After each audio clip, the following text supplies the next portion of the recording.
When you're young and in love, an older man can be exhilarating. You have this older guy that's kind of looking at you, flirting with you, kind of making you feel like more of a woman. But when you're suddenly replaced, devotion can take a dangerous turn. What's going on there? They fighting, man. Keep the ambulance out here. Boy got cut. It was a chaotic scene. It became a huge crowd of people outside watching. They find that the back seat is full of blood. When passion turns into rage, can you turn back before it's too late? This was a pretty gruesome crime. I wouldn't have imagined nothing like this ever happening. She just went off of her emotions and she just reached a point of no return.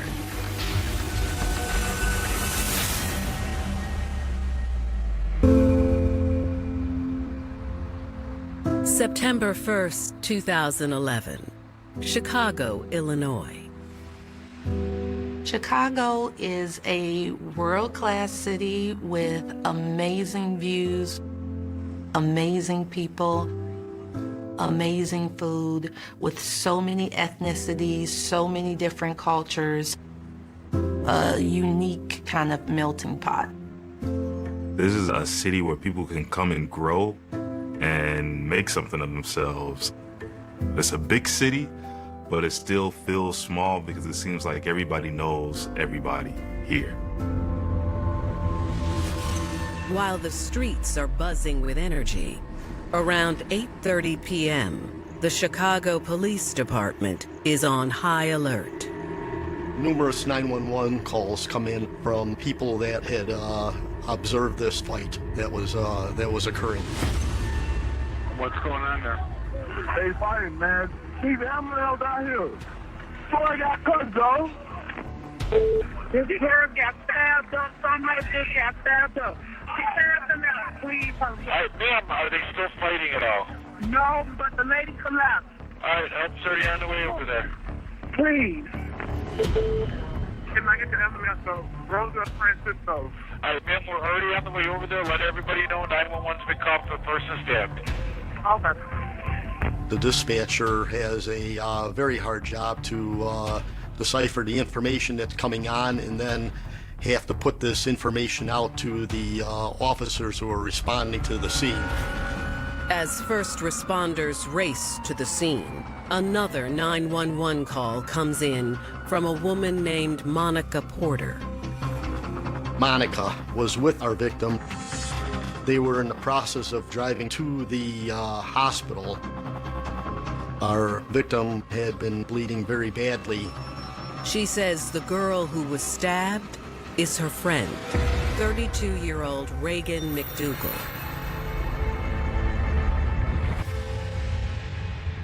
Reagan McDougal was a single mom with big city dreams. Reagan McDougal was coming from a west suburb of Chicago called Aurora, Illinois. She was loved and valued from families and friends. She had 2 brothers. She was the only girl, so you know she was very well protected. Our brothers were best friends, so we just automatically became like inseparable ourselves. Reagan and I were friends all the way back to middle school. Reagan moved to Chicago to build a better life for her daughter. Reagan's daughter was around 5 or 6 at the time. She was real dedicated to her daughter. She loved her. She would do anything for her.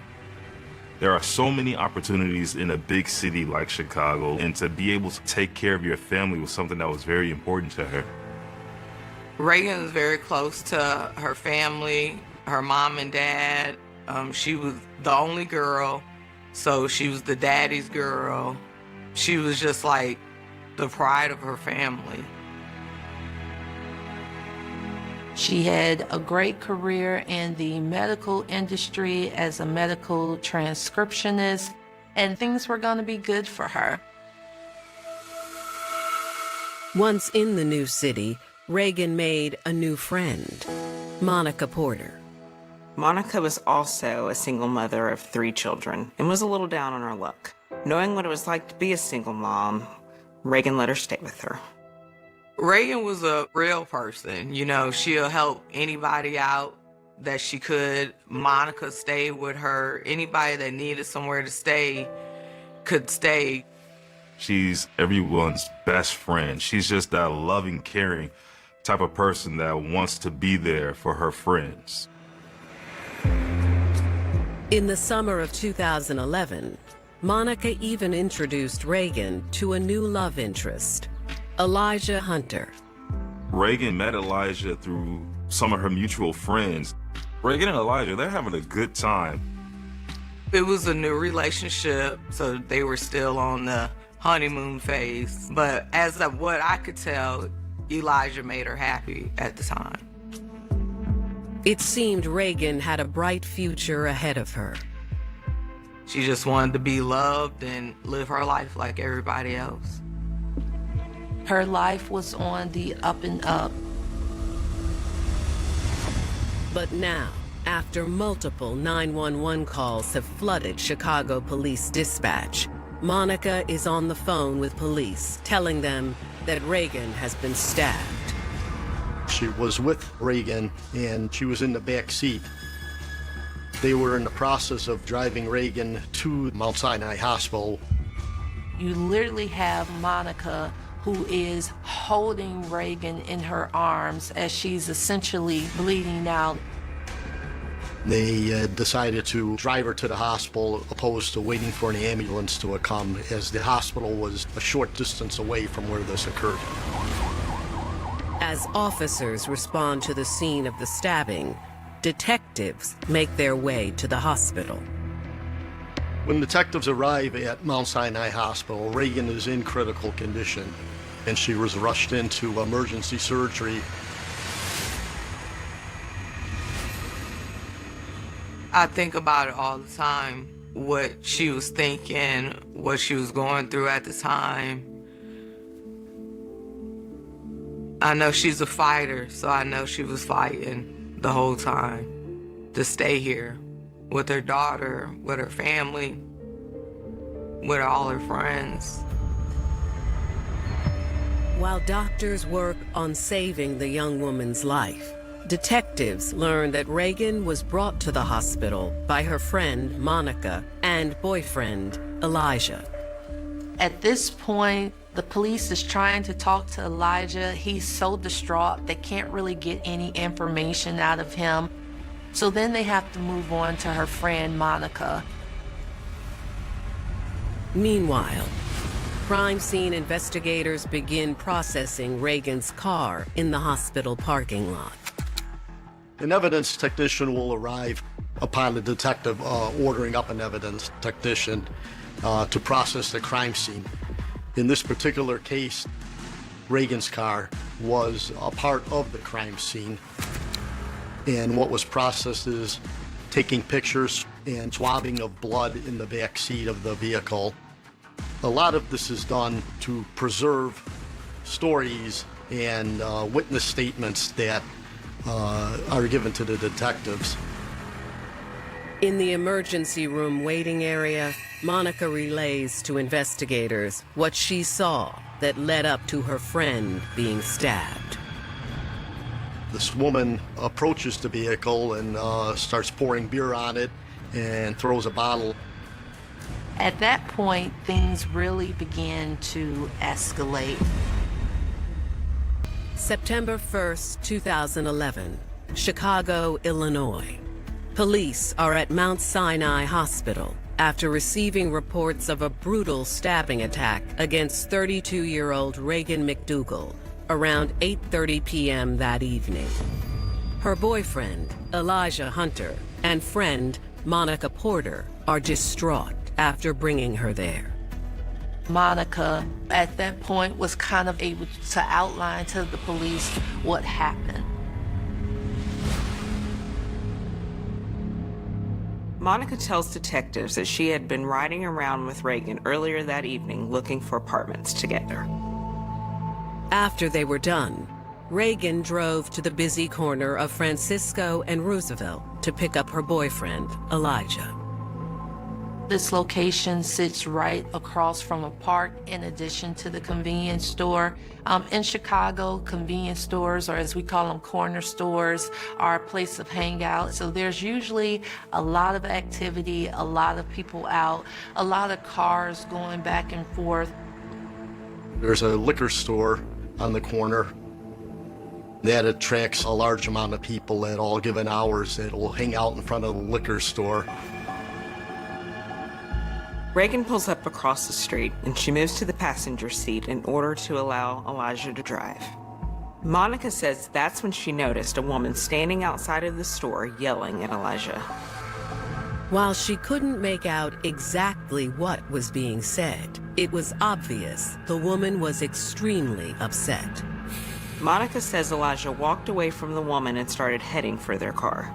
The woman chased after him, arguing with him. Then he gets in the car screaming.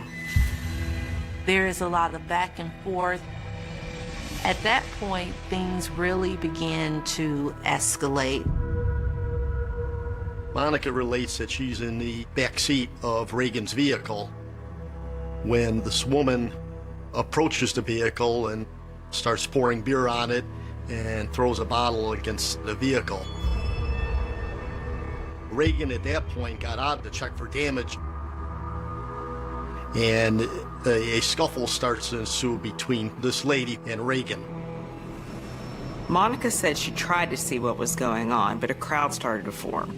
They were yelling and screaming and blocking her view. Monica relates to us that the scuffle goes on for a bit until Reagan falls to the ground, at which point Monica exits the vehicle and went to Reagan's aid. She did not see the actual stabbing, but she attempted to help her up and realized that she's bleeding very badly. The police and the ambulances were called, but they felt like they didn't have enough time, so they were able to grab Reagan, place her in the back of the car, and rush her to Mount Sinai. Monica tells police that she had no idea who the woman was or where she went after that, but she does remember what she was wearing. She was wearing a pink hoodie at the time of this incident. With such a vague description, detectives hope the crime scene will offer more clues. Chicago police detectives arrive at the scene at Francisco and Roosevelt. That's the part of town that can be very rough. There's a park across the street that at any given time there's numerous people in that park barbecuing, hanging out, drinking. Unfortunately, the physical clues are practically non-existent. They found this crime scene to be less helpful than what they intended. There was nothing more than a few broken pieces of glass and some spots of blood. They attempt to speak with potential witnesses in the area, but no one wants to talk. In these high crime areas, in these communities, there's this distrust with police in the community there. More than likely, while the police are searching for answers, the neighborhood knows who did it, when it happened, how it happened. And so there is a lot of information going around the neighborhood, or as we call it, ears to the ground, that the police have a hard time kind of cracking to be able to get that information. The old saying, snitches get stitches, is true. People do not want to be seen talking to the police, and they're reluctant to do so. So they have a hard time actually figuring out exactly what happened during this altercation. The police then decide to go in and talk to the owner of the convenience store. Police find out that the store actually has a camera. Unfortunately, the store owner tells police that the camera is actually not even active. There's no video of the fight. Without any video evidence, this is going back to basically old school detectives. You have to pound the pavement, knock on doors, attempt to locate any witnesses in order to move the case forward. Police have not a lot of physical evidence to go on, and so now they have to begin to think outside of the box. Just then, detectives get word from the hospital that Elijah is ready to talk.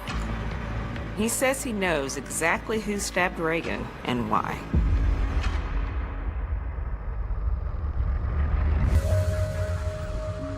I've worked many of these crime scenes in these areas, and it becomes very frustrating when witnesses don't want to come forward and speak.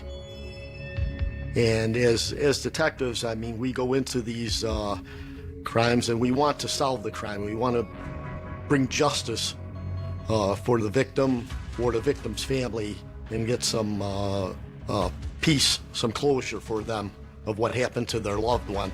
And so it becomes frustrating when you know that there are people that saw it but do not want to come forward and help out. Chicago, Illinois.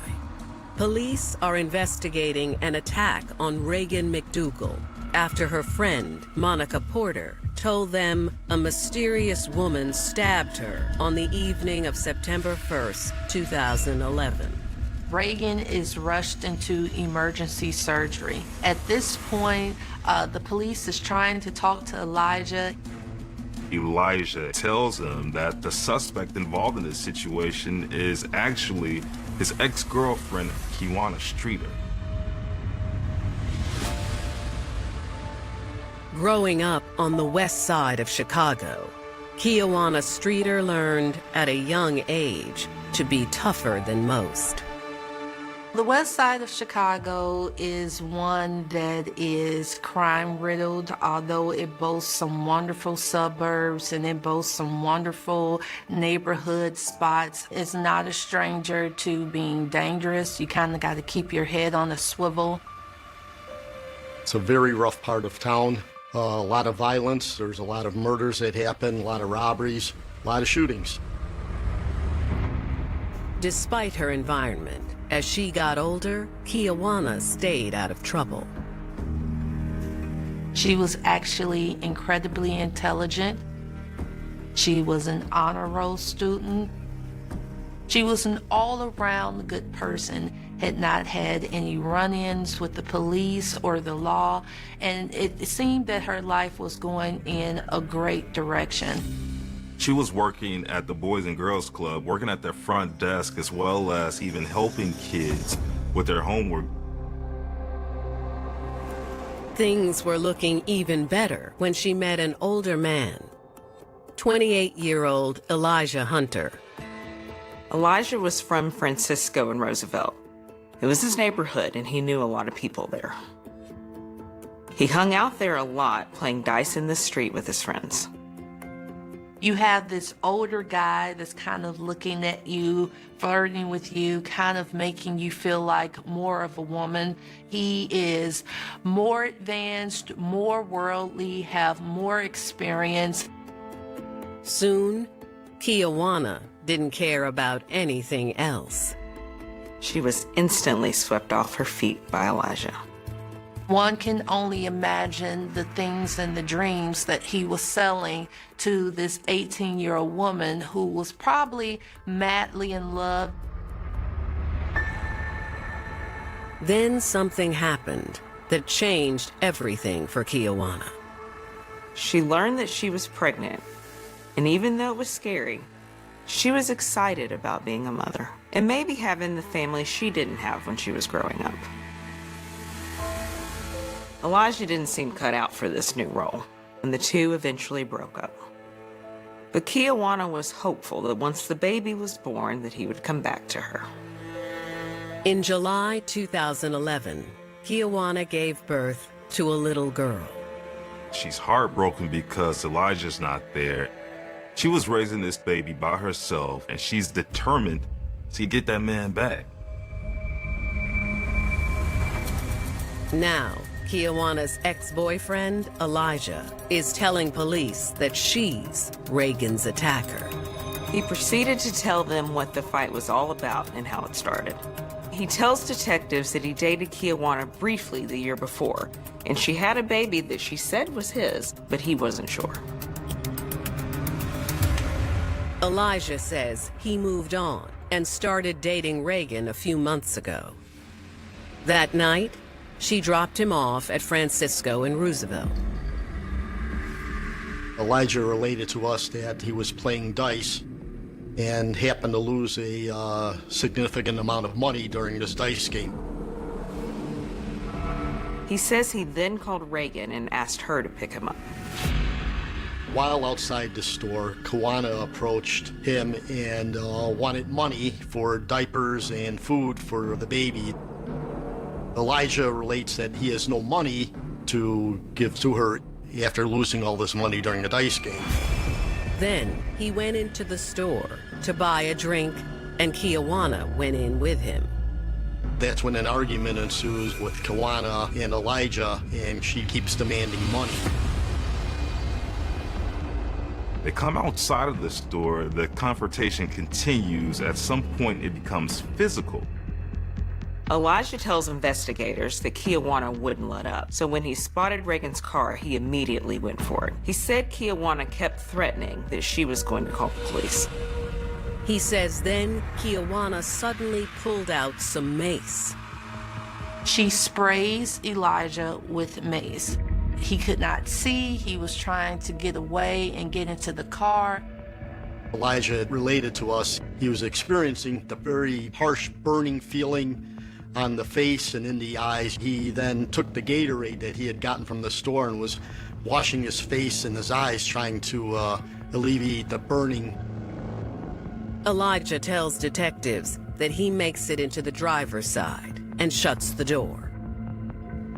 Kiwanis approached the car and proceeded to start pouring beer in the window and on the car, and then threw it against the car while Elijah was in the car. At that point, Reagan gets out of the vehicle to actually confront and check and see what's going on with her mother's vehicle. That's when the confrontation with her and Kiwanis starts. He says they both grabbed each other's hair and were swinging at each other. Elijah does relate to us that he observed Kiwanis pull a knife out and proceed to start stabbing her with this knife. This was a pretty gruesome crime. And at that point, it was clear that Reagan was very severely hurt. Elijah says he stumbled out of the car and confronted Kiwanis to get her away from Reagan. Kiwanis fled the scene. The knife at this point was kicked into a sewer. He said then that Reagan started to fall to the ground and he caught her. Then he saw all the blood. He says that's when he and Monica put Reagan in the car and rushed her to the hospital. Police, they ask Elijah where Kiwanis could have gone, and he tells them that she lives with her father. So they see if she went home after this crime happened. When detectives talked to Kiwanis' father, he was very cooperative. He had related that he had not seen Kiwanis that day. He did provide detectives with Kiwanis' cell phone number and related that if he did see her, he would recontact detectives and relate it to them. With still no leads on their suspect's whereabouts, investigators fear they may have lost her for good. Someone who the police are looking for, who are on the run, it is not uncommon for them to disappear. Chicago's a big city. Like, Kiwanis could literally be anywhere inside the city, even outside the city.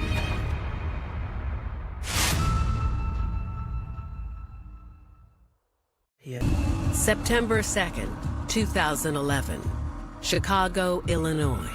Detectives are searching for 18-year-old murder suspect Kiwanis Streeter when they receive tragic news about 32-year-old Reagan McDougal. They get a call from the hospital saying that Reagan has died from her injuries. She was stabbed 5 times, and it was 4 of those that were non-life-threatening. She was stabbed on her left side, in her neck, and even one of the stab wounds penetrated her temple. But it was a stab to the heart that doctors said actually killed her. She literally bled out. And this has now turned into a murder investigation. The news of Reagan's sudden passing comes as a crushing blow to her loved ones. I was actually on my way out here to Chicago the night that all happened, and we all were supposed to meet up that day. So I found out on the road what happened. This is unbelievable.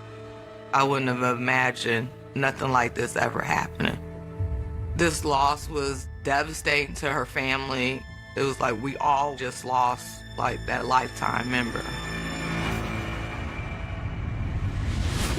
With detectives now working a murder investigation and knowing the name of their suspect, they immediately spread the word. Both a BOLO and an investigative alert were issued in an effort to locate Kiwana. Kiwana's picture is plastered across news media across the country, across Chicagoland area. Detectives start patrolling the streets. They're trying to catch a glimpse of Kiwana in her neighborhood. Detectives had notified the fugitive apprehension team, and the fugitive apprehension team was looking actively for Kiwana in various parts of the city in an effort to find her. They also request a pen register of Kiwana's cell phone that can tell them if and where she's currently using her phone. That would be done with triangulation. You have to get a court order to do this. It's actually very precise on where someone can be within feet. But detectives might not need it. After a few days, they get a huge break in the case. Detectives receive a call from Kiwana's father. He tells them that he knows where she's at and that she's gonna turn herself in. After 7 long days of a manhunt, Kiwana Streeter, along with her lawyer, turns herself into the police. She hasn't been home and has been unable to change clothes or shower. Her clothing could be of evidentiary value to the case, as there could be blood on this clothing. Kiwana was given a fresh set of clothing, and her clothing that she was wearing was inventoried as evidence. After collecting her clothes as evidence, detectives sit down with her for an interview. Kiwana, she's read her rights, but she is staying silent. She's not talking to these detectives at all. There is a very complex relationship between people and the police, and so there is not really that element of trust there. So it was no surprise that Kiwana did not feel comfortable talking to the police about what happened. Detectives decide to try to wait her out. Although she's not willing to talk about what happened, she does ask for something. While Kiwana was in the interview room, she had requested some writing materials. Detectives provided her with these items, and during which Kiwana began to write on the paper. Finally, after 7 hours without speaking, the investigator takes Kiwana down to lockup. Once she was done writing these notes, they were collected by detectives and subsequently inventoried for potential evidence. Detectives take a look at what Kiwana was writing for so long and were absolutely stunned. Once she turned herself in, she kind of was deemed faceless, emotionless, very cold almost. And then you look at her writings and they paint a very different picture. Kiwana was asking God for forgiveness and for help. She's saying that she's remorseful. She's saying that she's sorry. In another letter, she's saying sorry to her child and telling the child that she's going to be back with them soon. While not the confession they were hoping for, to detectives, these letters do imply a guilty conscience.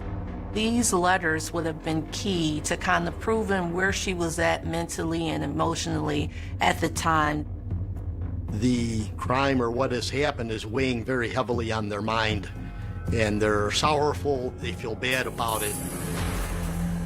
After Kiwanis is arrested, Elijah and Monica pick her photo out of a lineup. They both positively identify Kiwanis as the person who they had either seen struggling with Reagan and or stabbing Reagan. Kiwanis is officially charged with murder. For a first-degree murder charge, you usually have to prove that it was premeditated, that there was intent to cause harm, that there was intent to do serious bodily injury. Why did she have this knife that day, at that moment, at that time? Still refusing to talk. In October 2011, Kiwanis attends her plea hearing. Kiwanis did not show any emotion. It's almost as if she's kind of removed from what's happening. She's showing no remorse. It's kind of like she's just there. Almost shockingly, she pleads not guilty to first-degree murder. As prosecutors prepare for trial, they believe they have a solid case against the 18-year-old.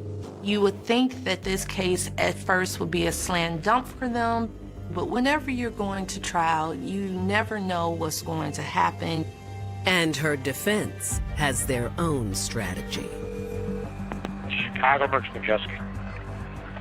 Can I have hold to 2858 West Roosevelt? Why do you need the police? Because my baby is just got to find me. What's your name, please? Kiwanis. 12. She faces charges of murder and aggravated battery. Kiwanis waives her rights and decides to go for a bench trial rather than dealing with a jury. Whenever you have a murder trial, how you decide to have that trial is actually a matter of strategy. Do you convince 12 people or do you convince one person? And so sometimes the people will opt not to try to convince 12 jurors.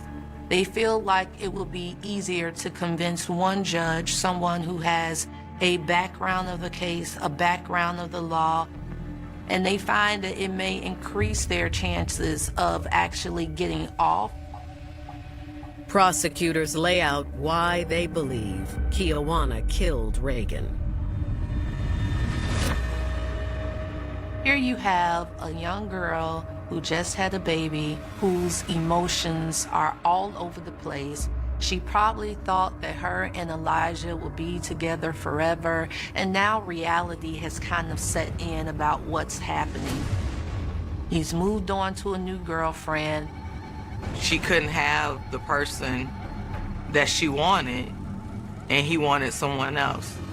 I mean, we're grown. People move on. Kiwanis couldn't let the relationship go. Now she has had a child with a partner that doesn't really seem to be present, whether it's emotionally, physically, financially. I think to add fuel to the fire, she discovers, even though he's out there playing dice, that he's not alone. His new girlfriend is somewhere in the vicinity along with her friend, and I believe that that just caused an enragement or a fire to really be ignited in Kiwanis. Kiwanis was jealous of the fact that Elijah moved on and was with Reagan, and she wanted her man back. You kind of had like a perfect storm of events. Something in her, when she saw Elijah and Reagan, just snapped, and she reached a point of no return.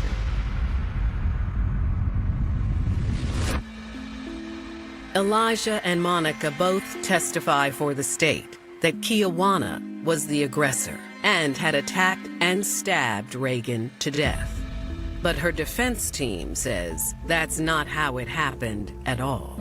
While most attorneys tell their clients not to get on the stand, Kiwana was very adamant and decided to testify at her own trial. But she tells a totally different side to this story.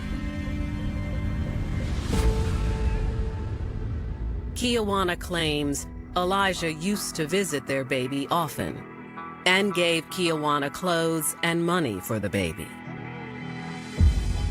Kiwana at the time, she was very young. She was 18 years old. Elijah is 28 at the time. And now that they have this child, envision some type of future, some type of family. But at some point, after meeting Reagan, he started to lose interest in the baby and stopped providing, despite making promises that he would. You can kind of infer here that maybe he wasn't returning her calls, that the communication between the two had not been what she wanted. So she considered that this is her opportunity to be heard, to get what she needed for her daughter.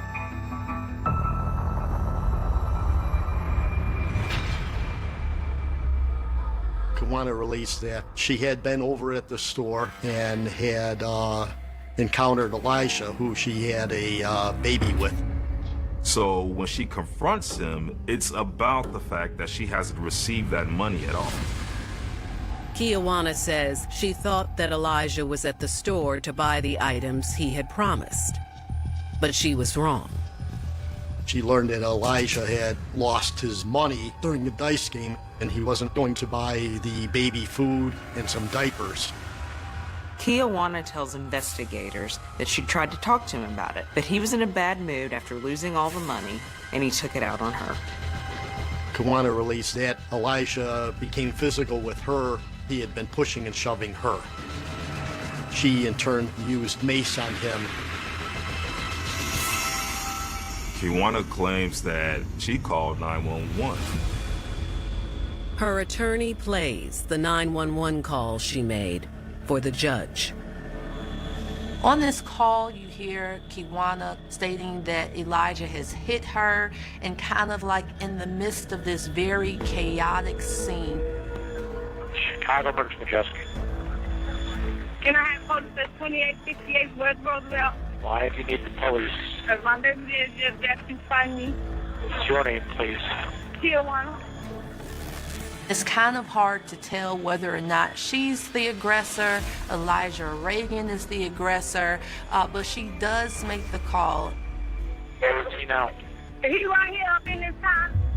The attorney in the case used that to kind of give credence to that she never walked into this with the intention to harm, that she was trying to, defend herself, and she claims that what ensued next was an act of self-defense. I think when Kiwana called 911, it could go one or two ways. You will have, some people will say, well, she's just setting it up to kind of create a story to help in her defense, because at that point there were a ton of witnesses and there were people around. And then you have another side that will say that she really called the police to help her and get her out of that situation. 18-year-old Kiwana Streeter is testifying at her murder trial for the stabbing death of 32-year-old Reagan McDougal. She's telling the jury that she wasn't the aggressor, that it was her ex-boyfriend and his girlfriend, and she was just defending herself. Where is he now? He right here up in this house. Kiwana says while she was calling 911, Reagan got out of the vehicle and was screaming and yelling at her. During this incident, Elijah got out of the vehicle. Kiwana says that Elijah grabbed her and threw her to the ground. She very much was in fear for her life. He had hit her. She just had this baby. She's outnumbered, and she kind of didn't know what was going to happen, and anything that she did in response to that was for self-preservation and to kind of make sure that she got out of there. She says she had no choice but to pull out her knife from her purse. Kiwana says that she keeps the knife in her purse because she was robbed. And so when this situation occurred, she had the knife on her, probably due to some PTSD about what had happened a few months earlier. She says that she was just swinging the knife at them both to get them off of her. Kiwana, she says that Elijah Reagan backed off, and that's when she ran away. She made it clear that when she walked into that situation that day, that was not what was on her mind. And unfortunately, someone ended up losing their life. For the next 4 days, the judge carefully considers all the evidence. Was her version of events credible? Did it have some truth to it? Then, on November 9th, the judge makes his decision and finds Kiwana not guilty of aggravated battery, but does find her guilty of second-degree murder. The judge did not believe that she came in there with the intent to kill Reagan. During her sentencing, her attorneys present the letters she wrote at the police station. The letters that Kiwana wrote in the police station played a key role in her sentencing. The letters showed someone that still had a heart, someone that was able to sit down and really reflect about what they did and the harm that they caused.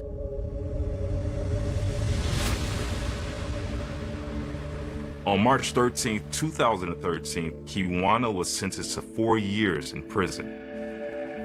I think everybody was in shock, upset, angry.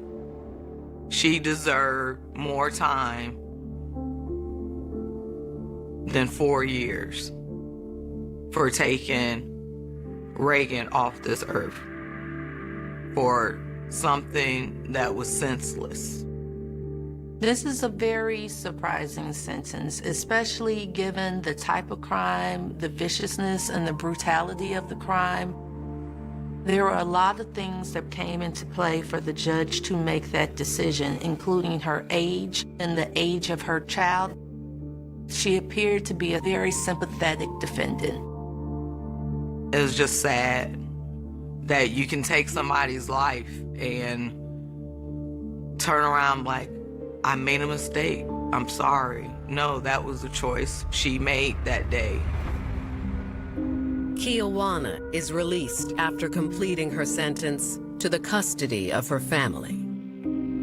She lost a few years from her daughter, but Reagan's daughter will never see her again until she leaves this earth. Reagan's loved ones continue to struggle in their new life without her. Since Reagan passing, I have moved back to Aurora, and it's just full of memories of things we used to do, places we used to go, and it's just not the same without her. I think about her every day because I used to talk to her almost every day. So anytime I pick up the phone, I want to call her. I just miss her. I'll never have another friend like her. Reagan's daughter is doing awesome. She's in school. She's going to be a pilot, so I know she's up there smiling, cheering, celebrating for her. Now free, Kiwana has a second chance to live her life. She could reclaim her life, not just to get it right, but to be a mother to her daughter. I hope Kiwana does get her life together, do something productive with herself, and I don't know. The dark water of the marshlands does not rot a secret. It tans it, leathering the evidence until the calendar runs down to absolute zero. For 24 years, the dense, brackish cattails bordering the industrial shipyards of Toledo, Ohio, held a static frequency, a silent, vibrating terror that sat beneath the peat, beneath the rusted hulls of abandoned lake freighters, entirely undetected by the changing world above. It was the autumn of 2002, a year defined by systemic manufacturing decay, gray corporate downsizings, and a heavy, chemical fog that never seemed to lift from the Maumee River Basin. A 32-year-old logistical executive, a devoted family man who spent his weekends coaching youth league baseball, vanished on a Tuesday night after logging off his terminal, leaving behind a luxury sedan parked neatly in his designated corporate slot, his briefcase still sitting on the passenger seat, his cell phone vibrating with missed calls from his pregnant wife, and an absolute void that swallowed the sanity of everyone who knew him.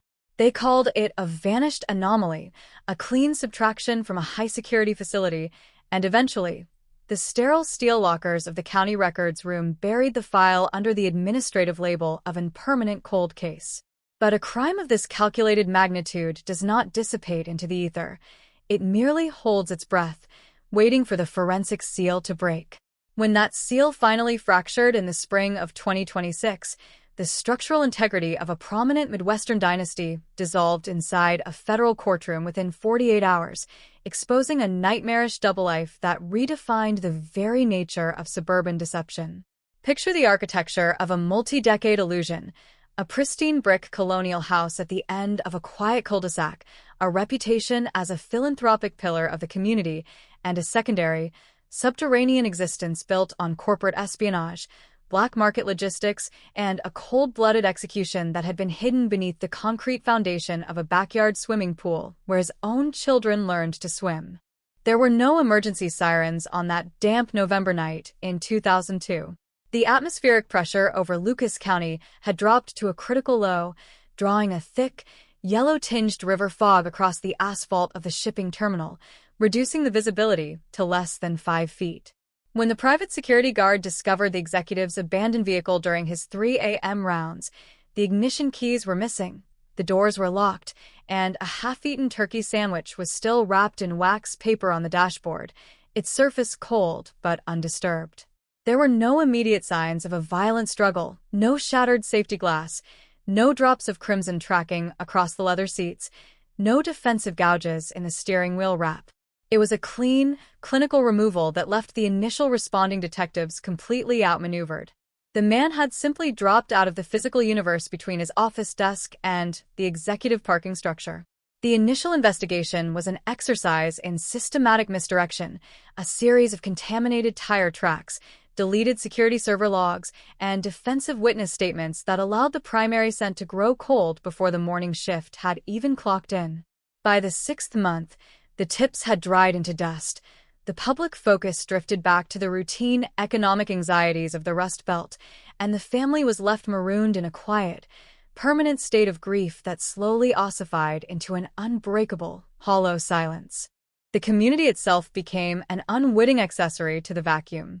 The old manufacturing culture of Toledo, hardened by decades of corporate betrayals and institutional cynicism, learned to treat the 2002 disappearance as a forbidden piece of local folklore, a cautionary tale whispered in corporate boardrooms and shipping offices about the danger of knowing too much about the manifests. The neighborhood protected its collective sanity by pretending the predator was an outsider, a rogue cargo ship crewman, or a transient drifter who had paused at the river docks for a brief, opportunistic assault before dissolving back into the interstate highway system.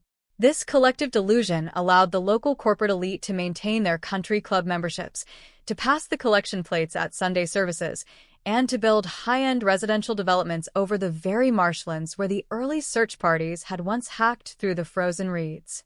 But the earth holds the memory of the wait.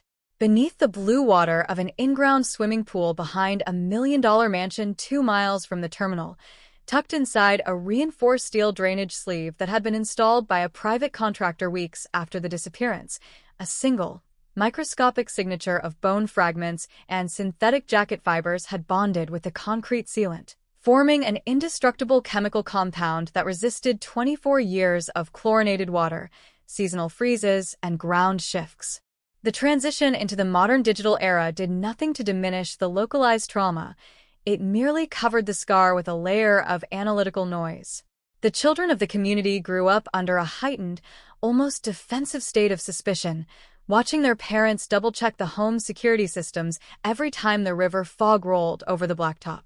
The missing executive's wife eventually relocated to Chicago, her departure treated by the locals as a tragic necessity, an admission that she could no longer live in a house where the closets still held his tailored suits, his golf clubs, and his running shoes, all preserved like museum exhibits from a life that had been cut short mid-sentence.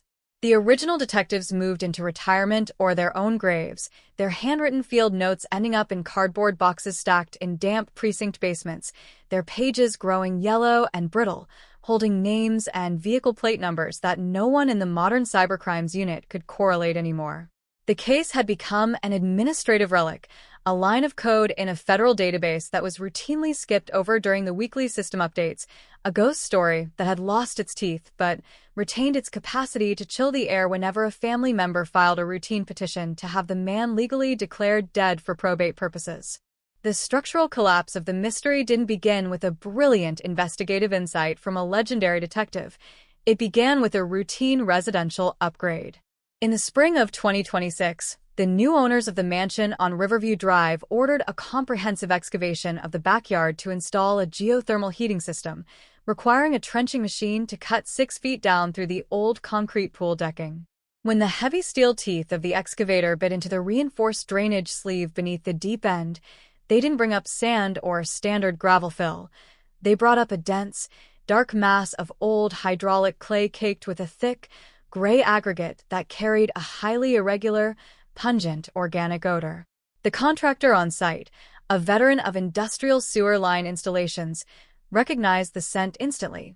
It was the unmistakable smell of deep subterranean decomposition, a pocket of biological matter that had been hermetically sealed away from the oxygen for 24 years beneath an engineered layer of poured concrete and high-density plastic lining. The emergency call to the State Bureau of Criminal Investigation bypassed the local municipal precinct entirely, bringing a team of forensic anthropologists and cold case specialists to the Riverview Drive property under the cover of a torrential spring rainstorm. They didn't use heavy backhoes. They used small, manual tools, their halogen floodlights cutting through the thick, gray mist that rose from the excavated trench. The work was conducted in absolute, professional silence, a precision operation that treated every inch of mud as a historical document. As they cleared away the fragmented steel casing of the drain line, they exposed a hidden, unrecorded structural cavity, a secondary utility space that had been crudely bricked over and reinforced with a heavy industrial polymer from the early 2000s. Inside that subterranean tomb, preserved by the lack of air and the constant, cold saturation of the water table, lay the physical truth of October 2002, a skeleton, a sequence of fractured ribs showing the distinct, catastrophic marks of a large-caliber ballistic impact, and a gold wedding band still resting in the dark clay beneath the pelvic bone. Its internal engraving of a marriage date still perfectly legible under the white glare of the forensic flashlights. The formal identification hit the community with the force of a structural collapse.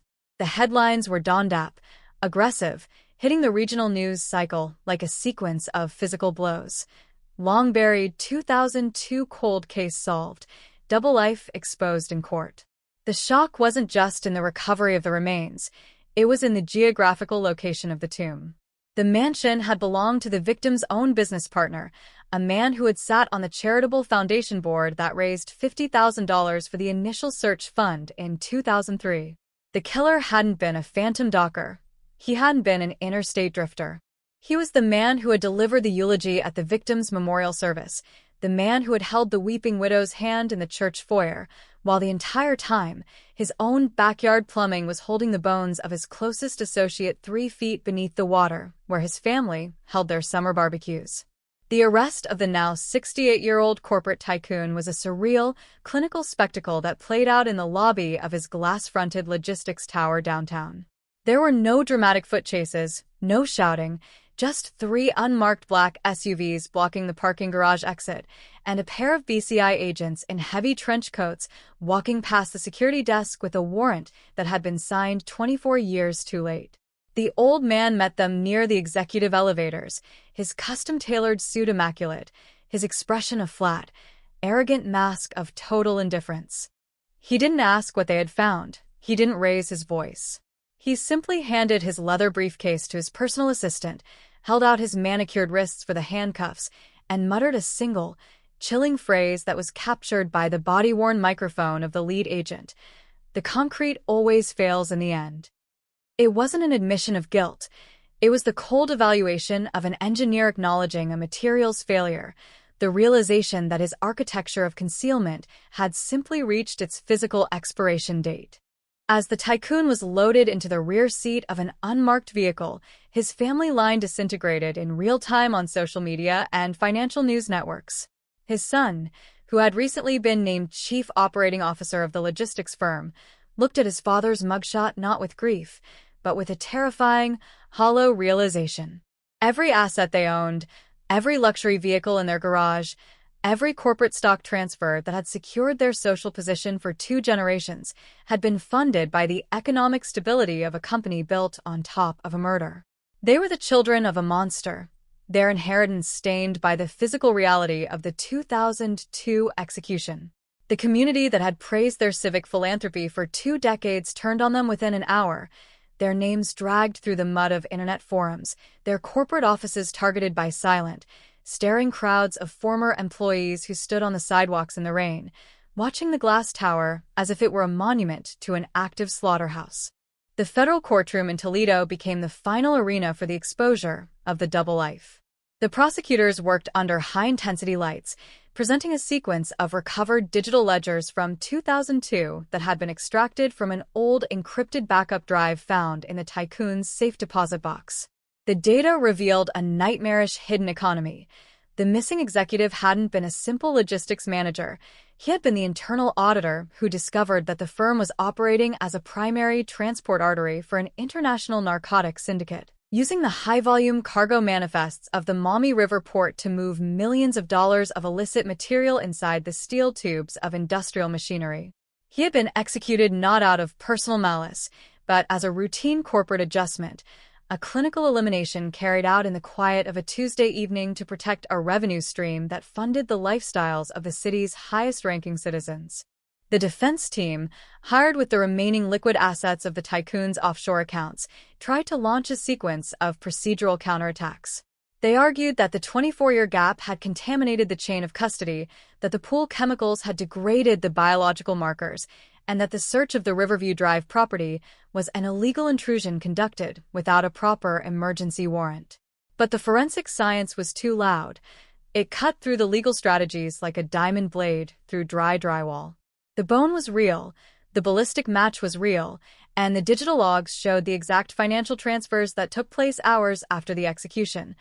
A $500,000 wire transfer to a private construction crew that arrived at the mansion at dawn to pour the pool foundation.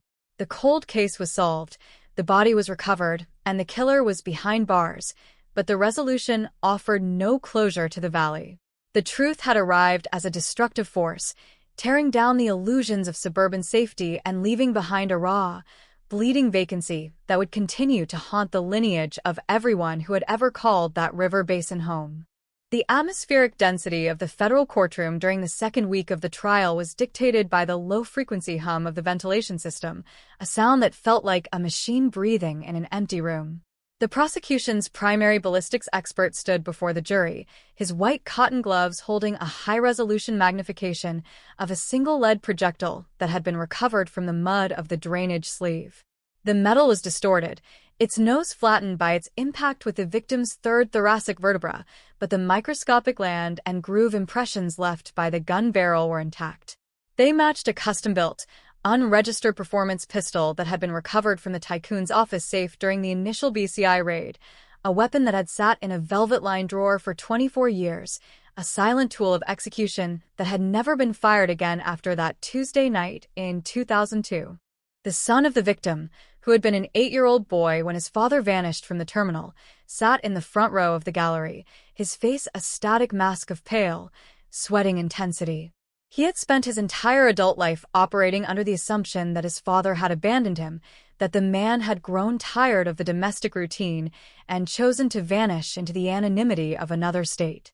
He had carried that rejection like a physical weight in his chest, a slow-motion psychological flaying that had ruined his own marriage and turned his relationship with his mother into an engine of quiet, bitter resentment.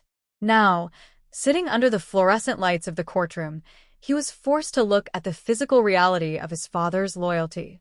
The man hadn't run away. He had died in the dark because he refused to sign his name to a fraudulent manifest. His life ended by the hands of the man who had bought him his first baseball glove. The defense's cross-examination of the lead anthropologist was a masterclass in clinical cruelty. The attorney, a sharp, aggressive specialist from Cincinnati, didn't attack the identity of the remains. Instead, he attacked the chronology of the decay. He used large, colorful charts to demonstrate the effects of chlorinated water seepage on human calcium over a quarter-century, trying to suggest that the body could have been introduced into the drainage sleeve years after the pool was constructed, that his client's mansion had been utilized as a convenient dumping ground by the international syndicate without the tycoon's operational knowledge. He spoke in a flat, business-like register, reducing the execution to a sequence of environmental variables, trying to sanitize the horror until it looked like nothing more than a commercial dispute over property liability. But the tycoon himself destroyed the illusion of his defense during the third day of testimony. He didn't take the stand, but as the prosecution played an audio recording of an intercepted phone call from December 2002, a call between the tycoon and an offshore banking entity in Grand Cayman, the old man began to smile. It was a faint, involuntary twitch of the lips, a sudden flare of pride from an old executive who was listening to his own operational brilliance being broadcast to a room full of strangers. He had managed the liquidation of his partner's life with the identical precision he used to manage a corporate merger, balancing the expenses of the concrete crew against the projected revenue of the narcotics corridor, completely detached from the human cost of the blood that was drying on his basement steps. That smile was the real confession. It was the moment the jury stopped looking at his medical charts and started looking at him as a predator who had simply outrun his shelf life. The jury's deliberation lasted less than 4 hours, a fast, dawned-up verdict that hit the courtroom with the finality of a guillotine drop.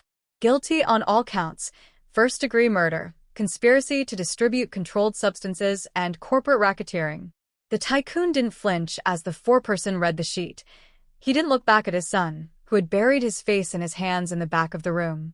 He stood up slowly, adjusted the cuffs of his white shirt, and allowed the federal marshals to secure the heavy iron chains around his ankles.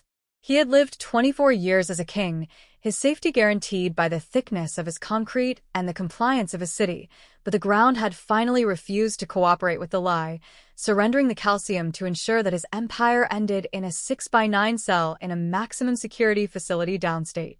The house on Riverview Drive was left empty after the trial, its high-end security cameras dark, its manicured lawn growing wild and choked with thistle under the gray Ohio summer. The real estate title was seized by the Federal Asset Forfeiture Unit, its value listed on a government website as an abandoned structure that no commercial broker would touch due to the psychological contamination of the site. The swimming pool was filled in with 6 tons of raw gravel and topsoil, a smooth patch of green grass looking exactly like every other lawn in the suburb, but the neighborhood knew the dimensions of the void. The families who lived on the block stopped holding their outdoor parties. They turned their patio lights off at dark, their eyes tracking the shadows that moved through the cattails of the marshland, forever aware that the line between the ordinary and the unthinkable is thinner than a layer of poured concrete, and twice as fragile when the truth finally decides to breathe. The cold case files were officially moved from the active drawers of the BCI database to the permanent historical archives, their manila tabs marked with a final, black ink stamp, case closed by judicial conviction. The administrative system had completed its circuit, updating the federal mainframes, deleting the missing person flyers, and closing out a 32-year-old executive's timeline with a sterile clinical period. But for the survivors who lived along the Maumee River Road, the story has no ending. They live with the permanent vibration of the double life inside their bloodline, the knowledge that the most terrifying predators don't live in the dark woods of distant countries. They sit in the front rows of your executive boards, fund your municipal parks, shake your hands at corporate dinners, and look your children in the eye, while their own foundations hold the memory of a slaughter that took 24 years to find the light. The architectural layout of the corporate shipping terminal in October 2002 was designed to track the precise movement of every container, every pallet, and every long-haul transport vehicle that crossed the high-security perimeter. It was a closed loop, an environment of concrete pads, corrugated steel warehouses, and high-intensity overhead floodlights that cast a harsh, white glare over the asphalt. In this theater of absolute corporate surveillance, the sudden omission of a human life was a statistical impossibility. Yet, when the 32-year-old logistical executive failed to return to his suburban home on that damp Tuesday night, the entire apparatus of the facility's security network was exposed as a fragile illusion, a screen of data designed to look organized while a savage reality played out in the dark spaces between the cargo bays. The vehicle, a luxury sedan that represented the exact baseline of mid-level corporate success, sat in slot 44, directly beneath the shadow of the main administrative bridge. The driver's side door was locked, the wheels perfectly aligned with the yellow-painted borders of the space, but the vehicle's alarm system had been manually deactivated from the primary console inside the terminal's security office.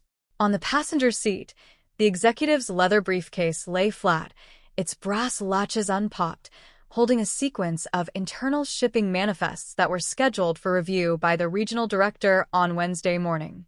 Beside the briefcase sat a cellular telephone, its small liquid crystal display pulsing in the dark with a sequence of urgent, unanswered text messages from a pregnant wife who was sitting in a kitchen 3 miles away, watching the hands of her wall clock past midnight. The initial response by the Lucas County Sheriff's Department was characterized by a specific, professional hesitation. In 2002, the county was navigating a massive, chaotic wave of logistical downsizings, an economic transition that saw hundreds of middle management employees packaged out of their contracts or transferred to distribution centers in the Southwest without notice. The detectives who took the initial report treated the husband's absence not as a potential homicide, but as a routine domestic desertion, a common, stress-induced flight by a young father who had collapsed under the pressure of a high-interest mortgage and an impending second child. They stood around the vehicle with their clipboards, their flashlights illuminating the pristine leather interior. Their comments focused on the likelihood that the executive had taken a private commuter flight to Chicago or Detroit to disappear into the anonymity of the regional industrial parks. This clinical indifference allowed the critical physical signatures of the crime scene to be systematically degraded within the first 72 hours. The asphalt surrounding slot 44 was never dusted for composite tire tracks, the entry and exit logs of the main security gate were never checked for unmanifested delivery vans, and the digital security tapes, stored on high-density magnetic cartridges that were on an automatic 7-day rewrite cycle, were allowed to overwrite themselves, erasing the exact visual sequence of the executive's movement from his terminal desk to the parking structure. The system had processed the disappearance as an administrative variance, a temporary human error that would resolve itself when the subject checked his bank account or filed for a change of address with the post office. But inside the split-level brick home on the river bluff, the vacuum left by his absence was a living, breathing entity that began to devour the structure of his family line. His wife, a 28-year-old woman whose entire universe was anchored to the stability of the suburban cul-de-sac, spent the winter of 2002 in a state of hypervigilant catatonia. She refused to move his clothes from the bedroom closet. She left his winter boots sitting on the rubber mat in the mudroom, and she kept his personal computer running in the study, its screensaver casting a cold, blue light across the walls all night like a digital beacon waiting for a ship that had already broken apart on the rocks. She was trapped in a historical loop, her mind constantly replaying his final phone call from the office, a brief, uninflected check-in at 6:15 p.m. where he mentioned that he had to run a final audit on a cargo manifest for a private contractor before he could back his car out of the slot.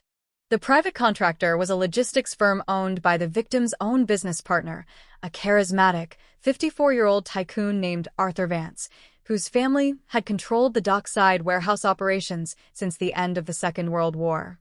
Vance was the economic engine of the River Road corridor. He funded the youth sports complexes, sat on the executive committee of the regional bank, and managed the charitable foundations that provided scholarships to the children of the shipyard laborers. When the news of the disappearance broke, Vance was the first to arrive at the house on Elmwood Drive, his luxury SUV parking in the driveway, his arms wrapped around the weeping widow as he promised to use every resource at his disposal to find his missing associate. He established a $50,000 reward fund, coordinated independent search parties through the marshlands, and appeared on the local evening news broadcasts with his hands clasped, pleading for any transient docker or long-haul driver who had been near the terminal on that Tuesday night to come forward. This public display of grief was a highly organized act of camouflage. While Vance was organizing the volunteer search teams to hack through the frozen cattails near the river mouth, his private residence on Riverview Drive, a 2-acre estate located 3 miles upriver from the shipping terminal, was undergoing a major structural modification. In the second week of November 2002, less than a month after the executive vanished, a private concrete company specializing in commercial high-density foundations pulled 3 mixing trucks into Vance's backyard. The workers spent 2 days excavating a deep, rectangular trench behind the mansion's pool deck, ostensibly to install an industrial-grade secondary drainage sleeve designed to prevent the seasonal groundwater from flooding the basement workshop during the spring thaws. The concrete used for the pour was not standard residential mix. It was a sulfur-resistant, reinforced marine aggregate caked with a synthetic polymer sealant that Vance had redirected from a commercial dry dock project at the shipping port. He supervised the construction himself, standing on the edge of the trench in a heavy canvas coat, his eyes fixed on the flow of the wet cement as it coated a heavy, corrugated steel utility sleeve that ran 6 feet beneath the deep end of the swimming pool. The workers were paid in cash, their time cards processed through a shell company registered in Delaware, ensuring that no record of their presence on Riverview Drive would ever appear in the primary payroll ledgers of Vance's legitimate logistics firm. By the time the first snow of December had covered the yard, the foundation was cured, a solid, unblemished sheet of gray stone that sealed the subterranean utility cavity away from the atmosphere, creating an engineered sarcophagus that would remain silent for 24 years. The neighborhood of Riverview Drive accepted the construction project with the routine indifference of an elite suburb. To them, Arthur Vance was an eccentric perfectionist who spent his money on continuous property upgrades to maintain the value of his estate. They watched his children learn to swim in the blue water of the pool during the hot Ohio summers. They attended his annual July 4th barbecues on the concrete deck, and they praised his quiet resilience as he guided the logistics firm through the economic turbulence of the mid-2000s. No one looked down at the concrete beneath their lawn chairs. No one wondered why the water in the pool's filtration system always retained a faint, chemical musk that defied the routine applications of chlorine and algicide, a scent that lingered in the damp towels and the grass clippings like a permanent signature of the ground below. The investigation, meanwhile, had entered a phase of permanent fossilization. The original detectives had retired or taken corporate security positions in distant states, their notebooks caked in dust inside cardboard boxes stored in the precinct's off-site repository. The file had been converted into a single line of digital code in the Federal Missing Persons Database, an administrative marker that carried no operational urgency, a name that was checked off during the annual system reviews, but never generated a single phone call or a new lead. The system had accepted Arthur Vance's narrative because it was orderly, it required no county resources, and it allowed the town's political elite to maintain their relationship with a corporation that funded their campaigns and stabilized their tax base. The executive was gone, his memory reduced to a tragic footnote in a historical profile of the Toledo shipping port. The family line of the victim underwent a slow, agonizing scattering. The wife, broken by the permanent ambiguity of her status and the cold, suspicious glances of the neighbors who whispered that her husband had likely run off with corporate funds, sold the split-level home in 2008 and moved to an anonymous apartment on the north side of Chicago. The son, who had been born 3 months after his father vanished, grew up in an environment defined entirely by an absence, a phantom parent whose face he knew only from a single, high school graduation portrait that sat on his mother's dresser. He carried his father's name like a scar, a genetic inheritance of trauma that manifested as a chronic, low-level anger that made him reject the traditional metrics of suburban success, choosing instead to drop out of university to work as a manual mechanic on the commercial tugboats that serviced the Great Lakes shipping routes. It was this son, Michael Logan, who inadvertently kept the frequency of the case active. In the spring of 2025, during a routine maintenance layover at a dry dock facility in Cleveland, Michael crossed paths with an elderly crane operator who had worked the night shifts at the Toledo terminal in the early 2000s. The two men sat in a tavern near the river mouth, the old man's fingers caked with the black grease of the hydraulic cables, his voice a low, gravelly rumble that was nearly drowned out by the clatter of the ore cars outside. When Michael mentioned his father's name, the old man stopped his glass midair, his eyes tracking the shadows in the corner of the room before he leaned across the wooden table. "Your father didn't run off with no money, kid," the old man whispered, his breath smelling of stale beer and industrial tobacco. Everyone on the night shift knew what happened, but everyone had a mortgage to pay. Your dad was running a compliance audit on the third quarter manifests for Arthur Vance. He found a block of 12 containers that were logged as industrial drill bits coming in from Colombia, but they never went through the customs scanner. They were unloaded at Base 6 by a private crew that Vance brought in after midnight. Your dad refused to sign off on the clearing papers. He told Vance he was going to federal authorities on Wednesday morning. He logged off his terminal at 7 o'clock on Tuesday night, and he never made it to the highway. Arthur Vance didn't just run that port. He owned the ground you're standing on, and he owned the men who dug the holes. The disclosure was a hammer blow that shattered the 23-year wall of denial. Michael didn't contact the local Toledo precinct.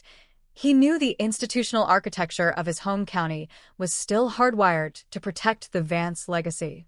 He took his savings, hired a private investigator who specialized in corporate asset recoveries, and began a systematic excavation of the public property records from November 2002. They were looking for the structural anomalies, the sudden investments in physical infrastructure that took place in the weeks following the disappearance. They found the building permit for the secondary drainage sleeve on Riverview Drive, a document that had been pushed through the county zoning board without the mandatory environmental impact statements or the signature of the primary structural engineer. The private investigator used a drone equipped with a high-resolution thermal imaging camera, flying the device over the perimeter of the Vance estate during a freezing night in January 2026. The infrared data revealed a massive, highly irregular thermal signature beneath the deep end of the swimming pool, a localized density in the ground that retained the heat from the surrounding water table at a completely different rate than the standard sandy loam of the river basin. It wasn't a standard drainage line. It was a structural blockage, a solid mass of reinforced marine concrete that had been poured directly into a subterranean cavity, its dimensions matching the exact physical volume of a human frame enclosed within an industrial utility casing. The presentation of this data to the State Bureau of Criminal Investigation in Columbus was the lever that finally broke the stalemate. The state agents, operating outside the local political network of Lucas County, secured a high-priority search warrant from a federal judge on a Tuesday morning in March 2026. The caravan of unmarked utility vans that pulled onto Riverview Drive was the beginning of a public flaying that would reduce the town's highest-ranking family line to ash. The neighbors watched from behind their high-end security shutters as the tools of the modern forensic state were brought into the quiet cul-de-sac.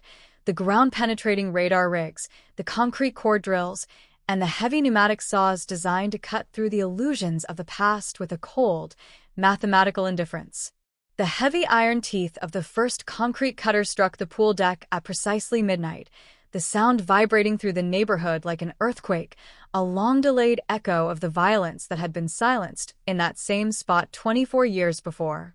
The concrete was tough, reinforced with steel cables and marine sealants, but the modern diamond blades cut through the aggregate in a steady, high-pitched scream that sent a thick cloud of white, chemical dust into the cold spring air. Below the stone, the clay was waiting, its internal chambers holding the physical code of October 2002, ready to break the silence of the suburb and drop the curtain on Arthur Vance's long, comfortable double life, once and for all. The screech of the diamond-tipped rescue saws cutting through the deep end of the Riverview Drive swimming pool was a high-frequency assault that shattered the midnight stillness of the entire suburb. For 24 years, this cul-de-sac had functioned as a sanctuary of manufactured peace, but by 2 o'clock on that Wednesday morning, the illusion was systematically dismantled. The sound of industrial blades grinding against reinforced marine concrete was an alarm clock waking the neighborhood from a long, self-induced coma. High-intensity halogen floodlights erupted across the manicured lawn, casting long, violent shadows against the white brick facade of the Vance mansion. Residents stood behind their multi-lock security doors, their faces pale as they peered through the blinds at the fleet of black utility vans bearing the insignia of the State Bureau of Criminal Investigation. Inside the excavated pit of the pool deck, the air was instantly choked with a dense, white shroud of pulverized stone, synthetic polymer sealants, and a sharp, alkaline tang of ancient concrete. The forensic recovery technicians moved with a clinical, unhurried precision, their white Tyvek suits crinkling loudly in the damp air as they adjusted the ventilation trunks designed to clear the subterranean gases. Every man and woman on that team knew that the ground beneath an engineered pool foundation is an absolute archive. It does not negotiate with time, nor does it allow the weather to alter its internal chronology. The concrete cap Arthur Vance had poured in November 2002 had created a perfect anaerobic seal, isolating the lower utility cavity from the external ecosystem and freezing the final, mechanical trace of a corporate execution in mid-breath. Michael Logan stood at the perimeter fence, his boots caked in the wet clay of his hometown, his hands rammed deep into the pockets of his canvas jacket. He ignored the repeated warnings from the uniformed deputies to step back behind the command line, his eyes fixed entirely on the base of the concrete cutter, where the blade was throwing off a steady stream of sparks and milky slurry. He was 24 years old, the same age his mother had been when she stood in the kitchen on that long-ago Tuesday night, waiting for a husband who would never cross the threshold. He had spent his entire life under the shadow of a desertion theory, raised to believe his father was a coward who had traded his family for a briefcase full of dirty money. Now, watching the state's machines chew through the foundation of his father's killer, the psychological architecture of his past was collapsing into ash. The cutter hit the secondary layer of the drainage sleeve at 2:45 a.m., the sound of the engine dropping into a low, guttural growl as the blade struck the heavy structural iron plates that Vance had welded over the utility cavity. The site supervisor cut the power to the primary saw, and an immediate, heavy silence fell over the pit, the specific, suffocating quiet that occurs only when the law catches up to an ancient malice. The forensic anthropologist knelt in the gray dust, using a small air chisel to clear away the remaining fragments of concrete aggregate from the iron borders. She didn't use a radio to communicate with the command van. She simply pointed her flashlight toward the center of the iron seam, where a small, irregular breach in the weld had allowed a thin trace of black, fluid-caked clay to squeeze through the pressure seal over 2 decades of ground shifts. As she lowered a high-resolution fiber-optic inspection lens through the breach, the image that stabilized on the portable field monitor was a clinical map of a slaughterhouse. The lens descended into a narrow, steel-lined rectangular sleeve that ran 6 feet beneath the pool's main drain line.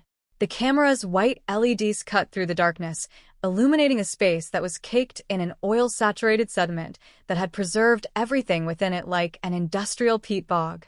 There, resting against the lower valve manifold, was a shape that completely redefined the 2002 missing persons report. It was a human skeleton, the bones stained a deep, mahogany brown by the synthetic lubricants, the limbs positioned with a tight, unnatural compression that indicated the body had been bound with commercial cargo straps before the rigor mortis had fully set. The camera tracked the line of the spine until it settled on the 3rd thoracic vertebra, where the bone was shattered outward in a starburst pattern of clean, white microfractures, the definitive signature of a close-range, high-velocity ballistic impact from a large-caliber firearm. There was no accident here. There was no domestic flight, and there was no mystery of a long-haul truck stop abduction. The executive hadn't walked away from his life. He had been executed inside the perimeter of his own workspace, his body transported to his partner's estate under the cover of a river fog, and his remains plumbed directly into the drainage mechanics of a luxury home. Michael watched the anthropologist reach down with a pair of padded forceps, lifting a small, glittering object from the dark clay of the video screen. It was a heavy gold wedding band, its surface caked in the waxy grease of the lubricants, but its internal face still holding the clear, sharp engraving of his mother's name and their wedding date from 1998. The shock didn't register on his face as tears or a scream. It arrived as a total freezing of his respiratory system, a sudden, vertical drop into an absolute clarity that stripped him of his childhood illusions and left him standing alone in the freezing rain, the son of a victim and the keeper of a multi-decade blood feud. The recovery process lasted until the sun broke through the heavy morning fog of the Maumee River Basin, casting a weak, yellow light over the high-end brick houses of Riverview Drive. Each segment of the skeleton was lifted with an agonizing slowness, logged into a digital database, and placed into a sterile transport case to be moved to the state laboratory in Columbus. As the black vinyl body bag was carried up the steps of the swimming pool deck, the neighborhood stood in a silent, defensive line along the curb. The routine mechanics of suburban life were suspended. The school buses paused, the mail trucks idled, and the morning joggers watched with wide, unblinking eyes as the final resting place of their community's greatest mystery was loaded into the rear of a medical examiner's van. The legal reality of the find, however, was a ghost ship operating outside the traditional channels of the state courts. Arthur Vance was 68 years old, his corporate empire heavily protected by tiers of offshore holding companies, high-priced defense firms in Chicago, and a network of political alliances that ran straight to the state capitol. When the BCI agents arrived at his glass-fronted logistics tower downtown at 8 a.m., they didn't bring sirens or a tactical squad. They moved through the marble lobby with the quiet, terrifying authority of a federal grand jury warrant. They bypassed the administrative secretaries, entered the executive suite, and found Vance sitting at his mahogany desk, his custom suit immaculate, his eyes fixed on the shipping manifests on a screen, as if the fleet of police vehicles outside his window didn't exist. He didn't look up when the lead agent placed the arrest warrant on the blotter. He didn't call his legal team, nor did he ask what had been recovered from his backyard. He slowly closed his laptop, picked up his gold fountain pen, placed it neatly inside its leather case, and stood up to hold out his manicured wrists for the steel loops. His face was a flat, arrogant mask of total psychological detachment, the expression of a senior engineer who had analyzed a material's failure and accepted the mathematical inevitability of the collapse. As the elevator doors closed on his silhouette, the corporate tower became a silent vault, the secretaries staring at the empty desk, realizing that the foundation of their entire economic sector had just been blown to pieces by a shovel full of mud from a suburban drainage sleeve. The news hit the regional networks with the dawned-up speed of a multi-car pileup on the interstate. The headlines were aggressive, striking the public consciousness like a sequence of physical impacts. Long-buried 2002 cold case solved, double life exposed in court.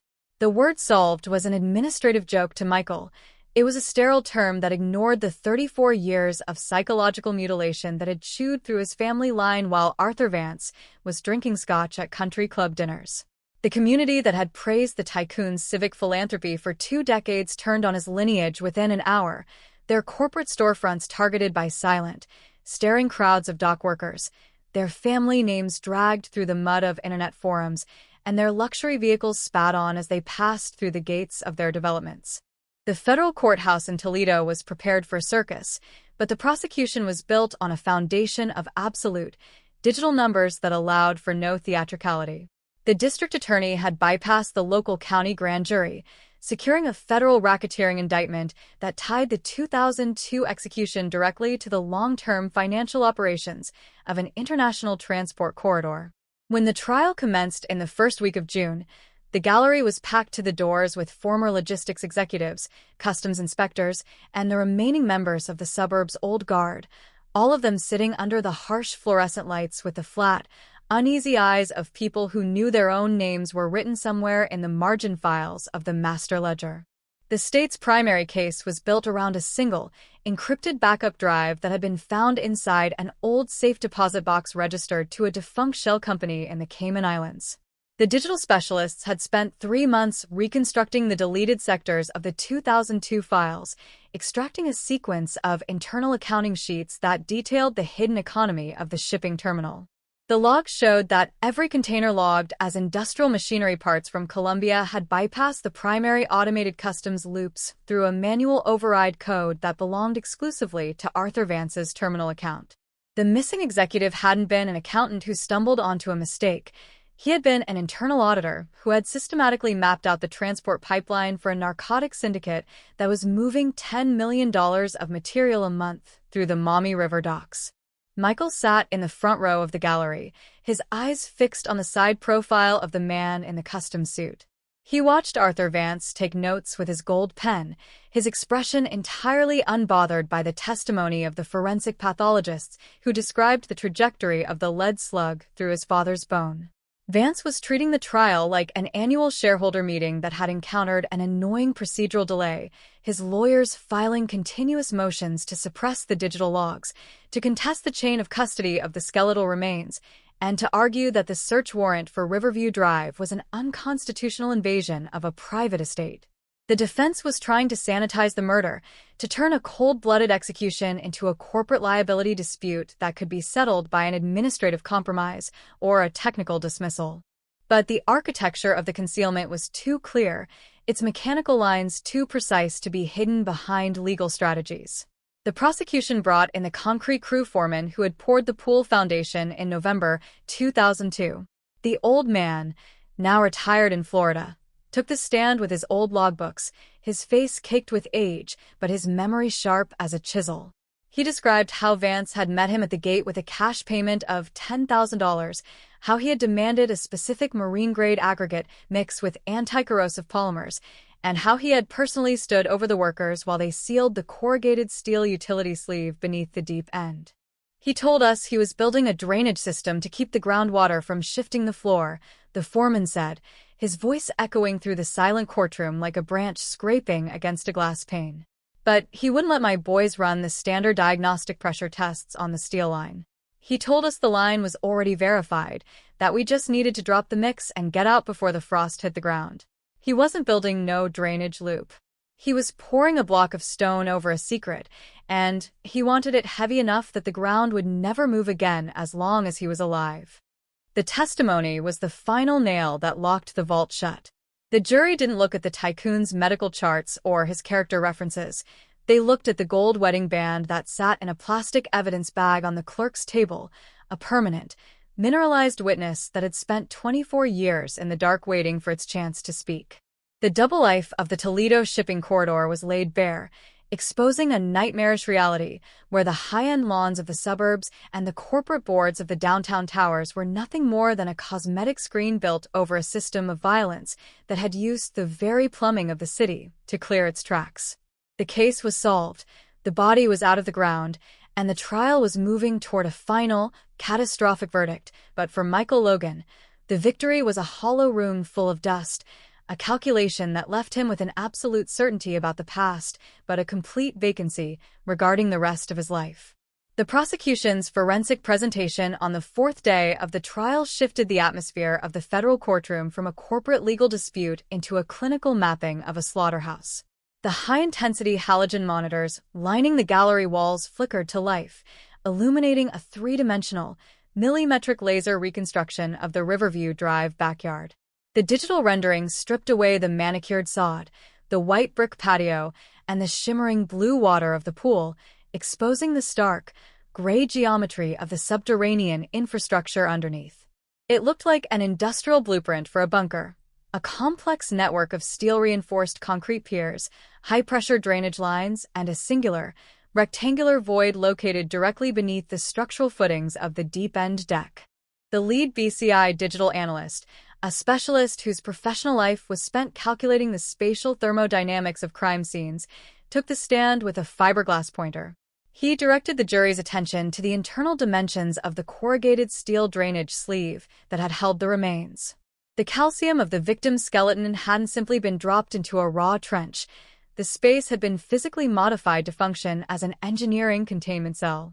The analyst pointed to a sequence of microabrasions along the interior iron casing, scratches that had been filled with a heavy, lead-based anti-friction grease that matched the chemical signature of the lubricants used on the cargo bay lifts at the Maumee River shipping terminal. Michael Logan sat in the front row of the gallery, his knuckles pressed into the smooth oak of the bench until the skin throbbed. He didn't look at the digital models, nor did he track the movement of the analyst's pointer. His eyes were fixed entirely on the left hand of Arthur Vance. The tycoon was sitting at the defense table, using his gold fountain pen to sketch a series of small, precise rectangles on a legal pad, his movements slow, rhythmic, and completely unbothered by the broadcast of his backyard secrets. He was treating the forensic data like a routine structural diagnostic, an engineering presentation at a logistics conference that had encountered a minor material variance. The psychological durability required to sit above that containing machine for 24 years while your children hosted neighborhood pool parties is a form of industrial sanity that Michael found more terrifying than any sudden explosion of violence. Vance hadn't hidden the body in a moment of blind, sweating panic. He had integrated the execution into the physical asset management of his estate. He had used his knowledge of marine civil engineering to balance the chemical aggregate of the concrete, ensuring that the cap would never sweat or vent the gases of decomposition into the living spaces of his mansion. He had transformed his home into a factory where the primary product was an absolute, unbreakable silence. The prosecution's secondary witness for the morning was a forensic accountant from the IRS Criminal Investigation Division, a woman whose eyes were red from parsing through 24 years of corporate tax records and offshore shipping manifests. She laid out a sequence of financial charts that traced the economic utility of the 2002 execution. Hours after the executive logged off his terminal for the final time on that Tuesday night, a shell company registered in Panama, controlled by an anonymous bearer share trust that terminated at Vance's personal safe deposit box, received a wire transfer of $600,000 from a maritime agency operating out of Barranquilla, Colombia. The money wasn't designated as a profit split or a commercial payment. It was logged under the administrative code for emergency infrastructure remediation. The timing was a digital signature of the ambush. Vance had utilized the cash to clear the payroll for the private concrete company that arrived at his Riverview Drive estate at dawn on Wednesday morning. He had funded the construction of his wife's backyard playground using the direct financial proceeds of the logistical corridor he had murdered his partner to protect. The double life wasn't a separate, hidden apartment or a secret bank account. It was a structural component of his legitimate success, a foundation of blood and currency that had paid for his country club memberships, his children's Ivy League tuitions, and the very glass tower that bore his family name on the Toledo skyline. The defense attorney's cross-examination of the financial expert was an exercise in systematic semantic flaying. He didn't contest the wire transfers, nor did he deny the existence of the Panamanian shell company. Instead, he spun a narrative of complex international trade logistics, attempting to turn the jury's attention toward the chaotic regulatory environment of the post-September 11 shipping industry. He used large, multicolored flowcharts to demonstrate how hundreds of logistics firms across the Great Lakes Basin had utilized offshore escrow accounts to bypass the sudden, aggressive customs delays that threatened to bankrupt the regional ports in the winter of 2002. In November 2002, the attorney argued, his voice dropping to a low, persuasive baritone that seemed to vibrate the glass panels of the jury box, the entire maritime sector was in a state of operational crisis. New federal security directives were issued daily. A single container delayed at a bay for a compliance audit could cost an independent operator $50,000 a day in terminal fees. My client didn't organize a homicide. He organized an emergency capitalization structure to keep the port of Toledo from freezing to death. The state is trying to turn a routine, aggressive corporate intervention into a criminal conspiracy because they have a body and they need a villain who can afford the bill. The argument was an insult to the calcium, a piece of corporate theater designed to reduce an execution to a line-item expense on a corporate ledger. Michael felt the air in the courtroom grow thick, hot, and heavy with the scent of old floor wax and industrial wool.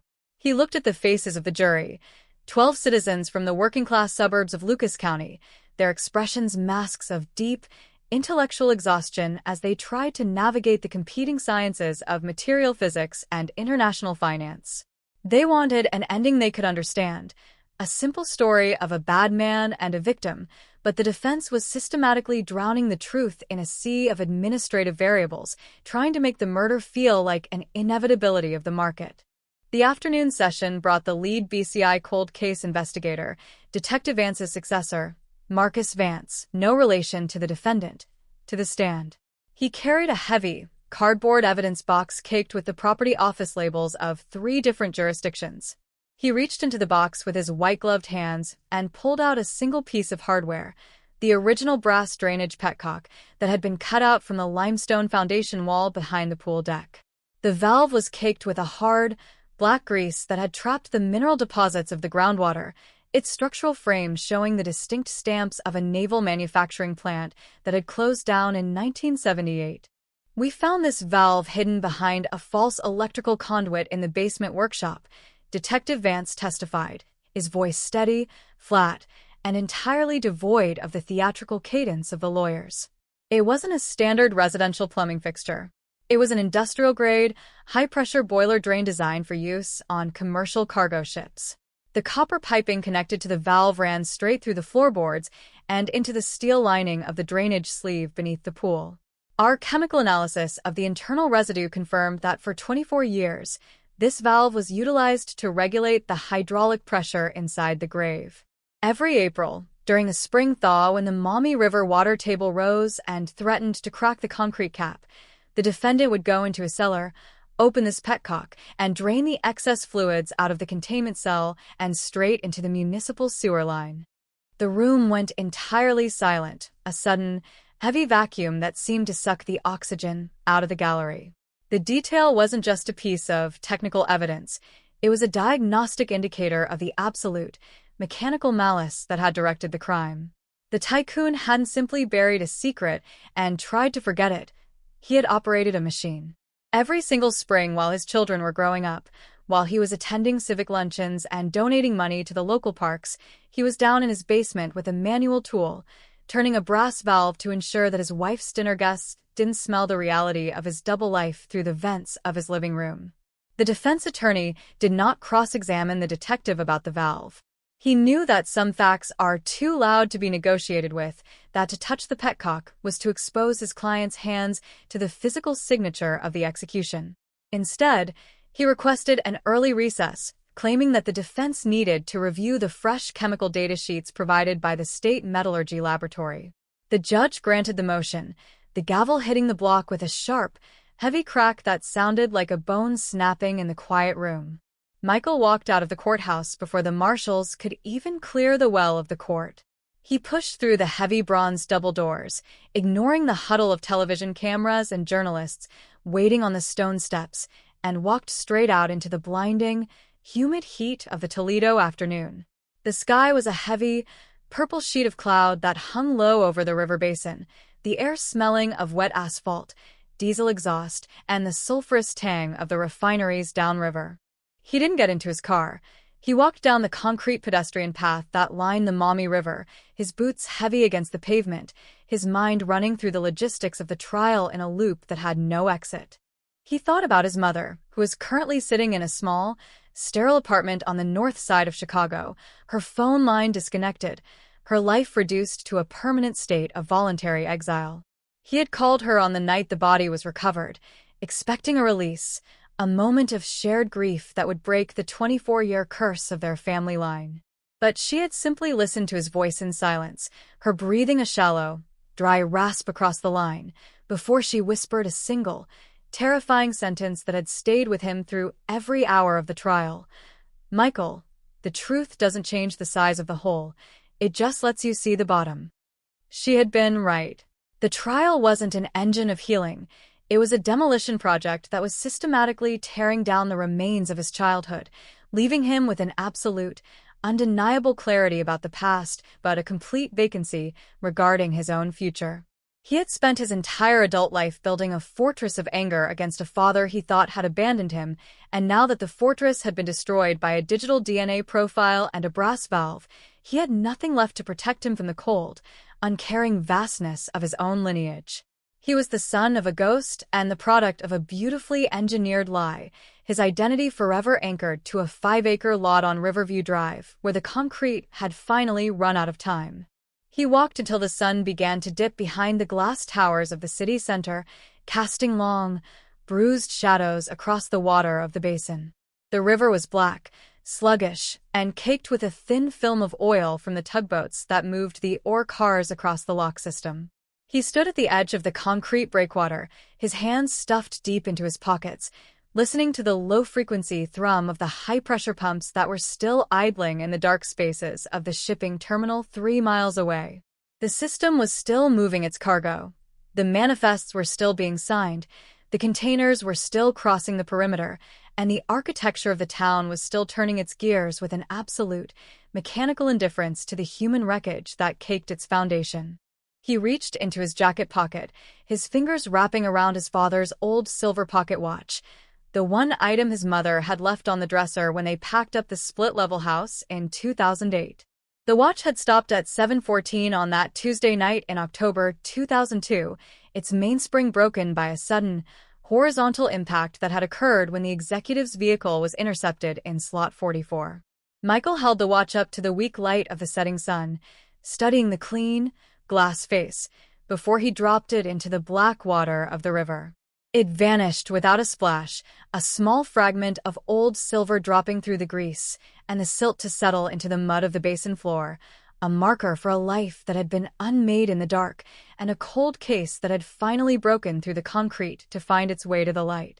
The morning of the 5th day arrived with a change in the barometric pressure over Lucas County, bringing a thick, pre-dawn fog that rolled off the Maumee River and hung heavily across the stone facade of the federal courthouse. Inside the gallery, the air was static, thick with the smell of wet wool coats, commercial floor cleaner, and the nervous, localized heat of a community watching its own social architecture being dissected in real time. The trial of Arthur Vance had evolved past a standard criminal prosecution. It had become an institutional autopsy of a town that had spent 24 years pretending that the foundation of its highest-ranking dynasty wasn't built on top of a tomb. When the bailiff called the court to order at 9 o'clock, the defense table was already crowded with newly filed briefs and medical charts. The tycoon sat in his leather chair, his frame seeming slightly smaller under the sharp fluorescent lights than it had during the initial weeks of the BCI raid, but his eyes retained that flat, mineral alertness that had defined his executive career. He didn't look at the gallery, nor did he look at his son, who sat 3 rows back with a team of corporate lawyers, his face a bloodless, sweating mask of absolute financial panic. The family line was no longer fighting for reputation. They were fighting to prevent a total asset forfeiture that would strip them of every shipping berth, every warehouse lease, and every offshore escrow account that had funded their dominance since the end of the Second World War. The prosecution's first witness of the morning was a senior chemical pathologist from the State Forensic Laboratory in Columbus, a man whose entire professional life was measured in the extraction of microscopic truths from highly degraded organic environments. He took the stand with a black leather binder caked in lab index tabs, his voice carrying the calm, mechanical authority of a machine that values nothing but physical equations. He adjusted his glasses, turned toward the jury box, and began to read from the chemical analysis of the soil samples that had been lifted from the deep-end drainage cavity of the Riverview Drive swimming pool. The analysis didn't focus on the standard metrics of decomposition. Instead, it laid out a terrifying chronology of material preservation. The pathologist explained that the unique mix of marine-grade concrete aggregate and synthetic polymer sealants that Arthur Vance had ordered in November 2002 had created a nearly perfect hermetic envelope. Because the soil beneath the pool deck was a high-density, anaerobic clay with a low oxygen transport coefficient, the soft tissue of the logistical executive hadn't undergone the rapid, chaotic decay typical of a standard burial. Instead, the remains had undergone a slow, multi-decade process of chemical saponification, the body fats converting into a hard, waxy compound that had preserved the exact physical signatures of the violence with a nightmarish, crystalline precision. When we cleared the secondary iron casing from the skeleton, the pathologist stated, his fingers tracking a line on his data sheet, We found that the synthetic fibers of the victim's corporate jacket had been heat bonded to the third thoracic vertebra. This wasn't the result of natural decomposition. The molecular structure of the nylon fibers showed clear evidence of localized thermal degradation, meaning that the heat from the muzzle blast of the firearm was so intense and the weapon was held at such a close physical proximity that it melted the fabric directly into the bone before the body was dropped into the utility sleeve. The executioner didn't stand across the room. The muzzle of the weapon was pressed firmly against the shoulder blade at the moment the trigger was pulled. The detail was a structural blow to the defense's corporate liability theory. It removed the narrative of an accidental confrontation or a sudden, panic scuffle in a dark shipping bay. It established a clinical, uninterrupted manual execution carried out with the absolute certainty of an industrial slaughterhouse. Michael Logan sat in his customary seat in the front row, his arms crossed over his chest, his breathing a shallow, rhythmic wheeze that matched the low-frequency hum of the courtroom's ventilation ducts. He looked at the white-gloved hands of the clerk as she placed a high-resolution macro photograph of the heat-bonded bone onto the evidence easel, and he felt a sudden, freezing clarity wash over his skin. The story his mother had been told by the original investigators, the comfortable lie about a husband who had simply packed a bag and taken a commuter flight to forget his responsibilities, was completely dead, replaced by a permanent monument of calcium and melted nylon that would stand in the state archives forever. The defense attorney's cross-examination of the pathologist was a calculated exercise in institutional desensitization. He didn't challenge the thermal bonding data, nor did he question the proximity of the muzzle blast. Instead, he directed the jury's attention toward the mechanical layout of the shipping terminal's security booths in 2002. He used large, blueprint-style display boards to demonstrate the path of the facility's high-voltage electrical conduits, trying to suggest that the thermal degradation of the jacket fibers could have been caused by a post-mortem exposure to a short-circuiting industrial cable inside Bay 6, rather than the deliberate action of his client. He spoke in a flat, business-like register, using terms like material degradation, environmental variables, and electrical friction, trying to sanitize the execution until it looked like nothing more than a complex industrial accident that had been mischaracterized by the state's forensic specialists. He walked back and forth before the jury box, his hands tucked into his pockets, his expensive silk tie catching the glare of the halogens, his voice dropping to a confidential, neighborly whisper that seemed to absorb the ambient light in the room. In a high-volume logistics terminal, the attorney argued, turning to face the jury with a practiced expression of profound, professional regret. Accidents are not anomalies, they are statistical constants. In October 2002, Bay 6 was processing 30 tons of raw structural steel an hour. The high-voltage lines running to the overhead cranes were under continuous, unregulated strain due to the third-quarter shipping surges. If an employee walked into a restricted maintenance zone without a clearance logging, if he came into contact with a live conduit during a power surge, the resulting thermal discharge would produce the exact same molecular signatures we see on this bone. The state wants you to see a murder because a murder makes for a dramatic headline, but the physics of the site points toward a tragic, unrecorded operational failure that my client had to clean up to prevent the federal authorities from shutting down the entire port. The argument was a masterpiece of corporate misdirection, a defensive strategy designed to reduce a cold-blooded homicide to a regulatory compliance issue that could be settled by an administrative fine or a corporate restructuring. Michael felt his jaw tighten until the bone throbbed, his eyes locked onto the profile of Arthur Vance. The tycoon had stopped sketching his small rectangles on the legal pad. He was leaning back in his chair, his head tilted slightly toward the ceiling, a faint, uninflected expression of intellectual amusement playing across his thin lips as he listened to his lawyer convert his backyard grave into a high-voltage industrial buffer zone. He had managed his life using that identical methodology, turning every human tragedy into a logistics problem, balancing the ledger of his crimes against the economic stability of his city until the distinction between right and wrong was completely lost behind a wall of charts. The afternoon session brought a sudden, dramatic shift in the prosecution's tactical delivery. The district attorney didn't call another forensic specialist or an accountant. Instead, she called a surprise witness whose name had been omitted from the public registry until 30 minutes before the court opened, an elderly, silver-haired woman named Beatrice Vance, the defendant's younger sister, who had lived in a private care facility in Scottsdale, Arizona, since the family company went through its first liquidation in 2005. The courtroom fell into an absolute, holding its breath silence as the woman was wheeled into the well of the court by a medical attendant. She was thin, her frame wrapped in a heavy wool shawl despite the humid heat of the Toledo summer, her fingers long, wrinkled, and caked with the yellow stains of old nicotine. She didn't look at the jury box, nor did she look at the television cameras lined up near the exit. She fixed her eyes directly onto her brother's face, her lips twisting into a hard, bitter line that had been 38 years in the making. The district attorney walked to the podium, her voice dropping to a low, resonant register that seemed to cut through the quiet room like a knife through dry drywall. She reached into her evidence box, pulled out a small, faded leather diary from 2002, an item that had been recovered from a cedar chest during a BCI search of the woman's Arizona residence the previous week, and held it up for the court to identify. "Ms. Vance," the prosecutor said, her eyes staying fixed on the witness, "in November 2002, you were residing in the guest house on the Riverview Drive estate, less than 50 yards from the primary pool deck. I want you to read the entry from the night of November 14th, the night the private concrete trucks arrived at the mansion after 5 o'clock in the evening." The old woman reached for her glasses with a trembling hand, her knuckles clicking loudly against the silver rims.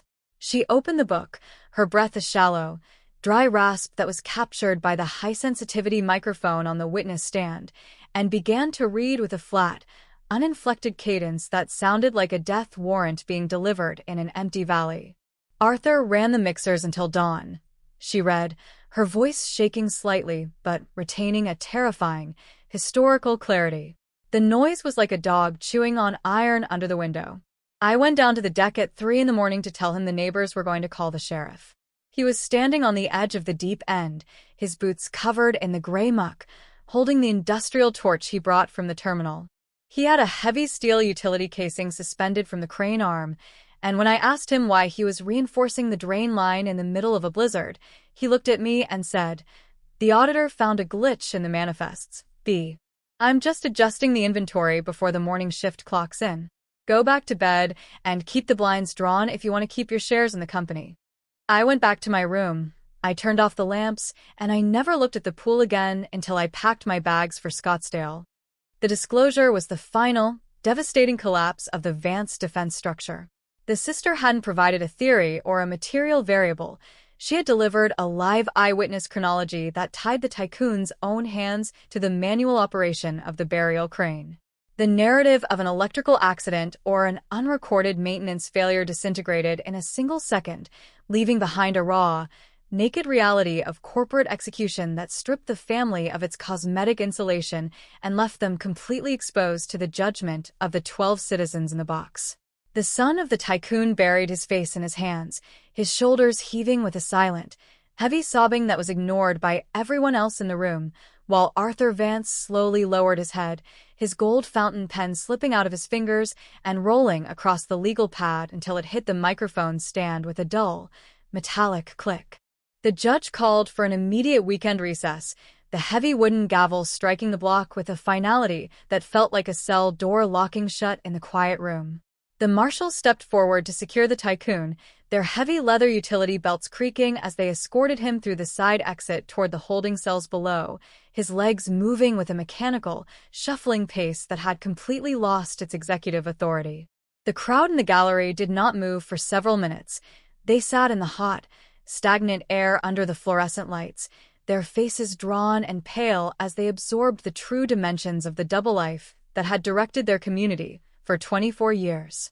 They had lived above the machine, mowed their lawns above the grave, and sent their children to schools funded by the very manifests that had required a man's skull to be broken in the dark spaces of Bay 6. Michael Logan walked out of the bronze double doors of the courthouse just as the first raindrops of a violent summer storm began to strike the asphalt of the downtown avenue. The sky was a bruised, black sheet of cloud that had completely swallowed the Toledo skyline, the wind kicking up small eddies of white dust and paper trash along the gutters. He didn't turn toward the pedestrian path by the river, nor did he check his phone for messages from his employer or his wife. He walked straight to his vehicle, started the engine, and drove slowly north along Route 7, his wipers cutting through the heavy sheets of water that were now washing the grime from the industrial corridor. He drove until he reached the perimeter of the Riverview Drive estate, pulling his truck onto the muddy shoulder directly opposite the galvanized security gate. He sat in the cabin with the engine idling, the heater humming softly in the dashboard, watching the dark, empty windows of the mansion through the driving rain. The swimming pool area was completely hidden behind a temporary screen of green plastic sheeting, its surface slick with the runoff from the high-end lawns that bordered the property lines. The house stood there in the storm like a pariah, an unsellable monument of structural contamination that had finally run out of time, its white brickwork showing deep, dark streaks of mold where the water had collected under the gutters. He realized then that the trial hadn't given him the release his mother had prayed for during those long, silent winters in Chicago. The forensic verification, the sister's testimony, and the impending guilty verdict weren't engines of healing. They were simply a set of administrative labels designed to allow the state to close its books and clear its data mainframes. The true damage of the cold case was immortal, written into the very bloodline of his family, like a genetic code that could never be unmapped by a jury or a judge. He was the product of a 24-year silence, a man whose childhood identity had been sculpted by a lie, and no amount of concrete removal or judicial conviction could ever change the history of the ground beneath his feet. He reached into his pocket, pulled out the small black notebook his father had used to record his independent survey measurements before the cancer destroyed his lungs, and placed it on the dashboard under the glare of the rain-streaked window.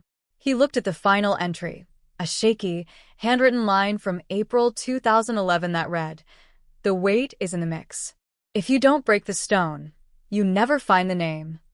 His father had died believing he was a failure, a broken mechanic who couldn't force the town to look at its own foundation. Now, 35 years after the first missing persons flyer was pinned to the precinct bulletin board, the stone had been broken, the name had been verified, and the machine had been dismantled, but the vacancy remained absolute. The storm broke with a sudden, deafening crack of lightning that illuminated the interior of his truck in a sharp, blue-white flash, casting a momentary shadow of the steering wheel across his chest like a target.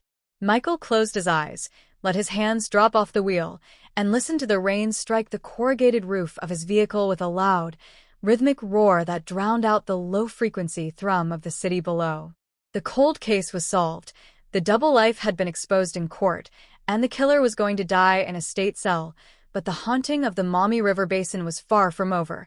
It had merely shifted its location from the concrete floor of the pool deck into the silent, unhealed spaces of the lives that had managed to survive the blast. The weekend recess did not clear the courthouse of its atmospheric weight. It merely allowed the toxic reality of the Vance family secrets to settle deep into the limestone architecture of downtown Toledo. By Monday morning, the river fog had been burned away by a fierce, yellow summer glare that made the concrete sidewalks radiate a dry, chemical heat. Inside the Federal Gallery, the crowd was denser, more territorial, packed shoulder to shoulder under the high fluorescent lights. The news of Beatrice Vance's unexpected testimony had spread through the shipping districts and the hilltop developments like an airborne infection, forcing the city's old guard to realize that the trial was no longer an administrative process. It was a public execution of their collective safety.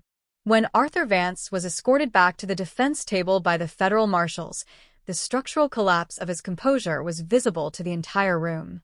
His immaculate custom-tailored jacket seemed to hang loosely from his shoulders, the white linen of his cuffs slightly frayed, his silver hair uncombed and standing up in wild, thin strands under the draft from the ceiling vents.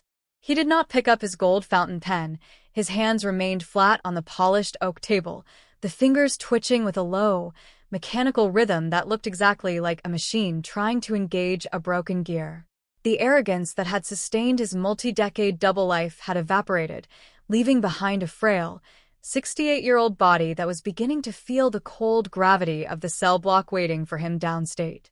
The prosecution's first move of the session was a clinical application of material data designed to lock the defensive perimeter shut. The district attorney called a veteran mechanical engineer from the Great Lakes Maritime Safety Board, a man whose professional life was spent analyzing the structural failures of commercial shipping cranes and industrial hydraulic lifts. He took the stand with a heavy, blue-covered manual caked with technical reference tabs, his face flat and expressionless under his white hair. He didn't look at the tycoon, nor did he check the media cameras. He adjusted his microphone with a slow, calloused hand and began to read from the load stress diagrams of the Riverview Drive estate. The analysis didn't focus on the aesthetics of the backyard swimming pool. Instead, it dismantled the physics of the concrete pour that had taken place in November 2002. The engineer used a fiberglass pointer to direct the jury's attention to a sequence of mechanical log entries from the commercial crane rental agency that Vance's logistics firm had utilized during the week of the disappearance. The records showed that a 7-ton mobile industrial hoist had been dispatched to the Riverview Drive mansion under an emergency equipment order signed by Arthur Vance himself at 4 o'clock on that Tuesday afternoon, 3 hours before the logistical executive logged off his office terminal for the final time. A standard residential drainage modification, the engineer testified, his voice carrying a dry, clinical authority that cut through the hot air of the gallery, does not require a 7-ton commercial hoist with marine-grade steel cable slings. The spatial configurations of that backyard deck indicate that the machine was utilized to lower an item of immense, localized density into the subterranean bedrock trench before the wet aggregate was dropped from the mixing trucks. The load sensors on the crane's hydraulic cylinder recorded a vertical mass of exactly 412 pounds suspended over the pool's deep end at 3:15 a.m. on Wednesday morning. This wasn't a standard steel utility sleeve. This was a high-density industrial containment capsule that had been pre-weighted with lead ballast sheets to ensure it wouldn't shift or float when the river water table rose during the winter freezes. The calculation was a physical impact that made the defense table sink into a stunned, paralyzed immobility. It eliminated the last remaining narrative of an accidental discovery or a post-mortem disposal handled by an independent third party. It proved that the mechanics of the burial had been calculated, scheduled, and reserved before the victim had even walked out of the administrative office to his vehicle in slot 44. Arthur Vance hadn't reacted to a crisis. He had executed an asset management strategy, utilizing his company's commercial logistics pool to transport, weigh, and seal his partner's frame into the permanent architecture of his home before the first morning light could expose the driveway to the neighbors. Michael Logan sat in the front row of the gallery, his arms crossed tight over his chest, his eyes fixed on the gray aggregate dust that caked the margins of the engineer's blueprints. He could hear the low, wet wheeze of the tycoon's breathing across the 10 feet of open floorboards that separated the well of the court from the spectators. Every line of numbers displayed on the projection screen felt like a scalpel slicing through the comfortable illusions of his childhood. He remembered his 12th birthday party, a hot, sun-blinded Saturday in July 2006, when he had stood on that exact concrete deck, laughing with his friends before diving into the deep end of the pool, his body moving through the chlorinated water, just inches above the steel utility sleeve, where his father's skull was draining into the municipal sewer lines. The memory was a sickening poison that made his pulse spike, turning the clean, blue water of his past into a massive, hidden slaughterhouse that had been funded by the very manifests he had grown up trying to understand. The defense attorney's cross-examination was a desperate, uncoordinated attempt to reintroduce a thread of regulatory doubt into the jury's minds. He did not question the load sensor data, nor did he contest the presence of the 7-ton hoist in the backyard.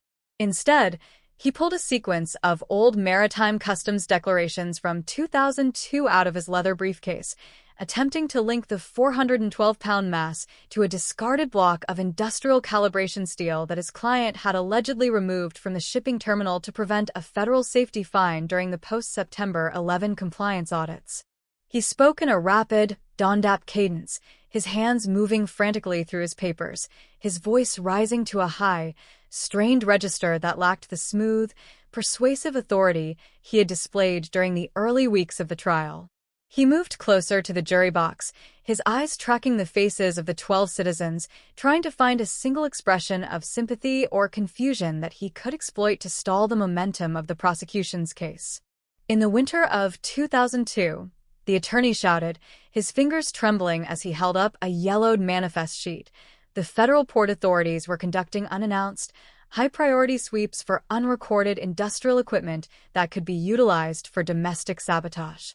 If a logistics terminal was found to have an unregistered 400-pound calibration block sitting in Bay 6 without a certified customs seal, the entire port would be locked down by the Coast Guard, costing this city millions of dollars a day in lost freight revenue.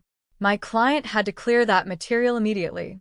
He used his personal crane, brought the steel to his estate, and buried it under the pool pad because it was the only way to protect the economic life of Toledo from bureaucratic strangulation.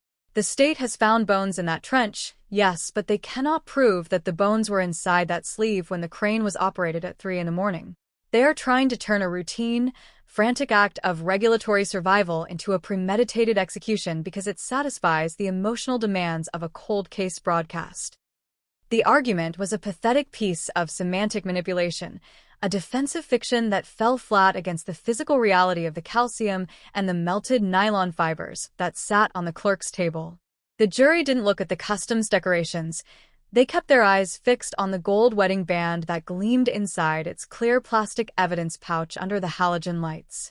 They could see the line where the double life intersected with the infrastructure of the suburb, exposing a nightmarish landscape where the country clubs, the manicured lawns, and the corporate boards were nothing more than a cosmetic mask designed to hide a system of industrial violence that treated a human life as a material surplus that needed to be liquidated before the morning shift clocked in. The afternoon session brought the final, catastrophic closure of the evidentiary phase. The prosecution did not call another witness. Instead, the district attorney submitted a certified copy of the tycoon's personal banking ledger from December 2002, a ledger that had been recovered from an encrypted hard drive hidden behind a false electrical panel in the Riverview Drive basement workshop. The digital entry, logged on the exact afternoon the missing executive's family had held their first silent prayer service in the suburban church, showed a secondary wire transfer of $200,000 from Arthur Vance's personal account to a corporate shell entity registered in the British Virgin Islands. The payment was logged under the clinical, uninflected administrative code for structural maintenance, foundation sealant. The recipient of the fund was a private construction firm owned by the current county safety director, the very man who had signed the blue wax pencil notations that cleared the Vance salvage yards of environmental liability during the 1993 drainage investigations. The circle was complete. The double life hadn't just been maintained by the thickness of the concrete pad or the silence of the sister. It had been integrated into the regulatory architecture of the county itself, a system of mutual political protection and corporate immunities that had allowed a killer to live out his natural life as a civic hero while his victim was draining through a 3-inch copper pipe into the river basin below. The prosecution rested its case at 3:14 p.m., the exact minute the load sensors had recorded the suspension of the mast 24 years before. The judge turned to the defense table, her face a stern, unreadable sheet of marble under her black robes, and asked if the defense intended to present any further testimony or call the defendant to the stand. The defense attorney stood up slowly, his head down, his fingers smoothing out the edge of his legal pad, his voice a low, flat murmur that barely carried to the microphone. "The defense rests, Your Honor," he whispered, his eyes avoiding the gaze of the jury, his hand dropping to the back of Arthur Vance's chair as if he were grounding himself against a sudden structural collapse.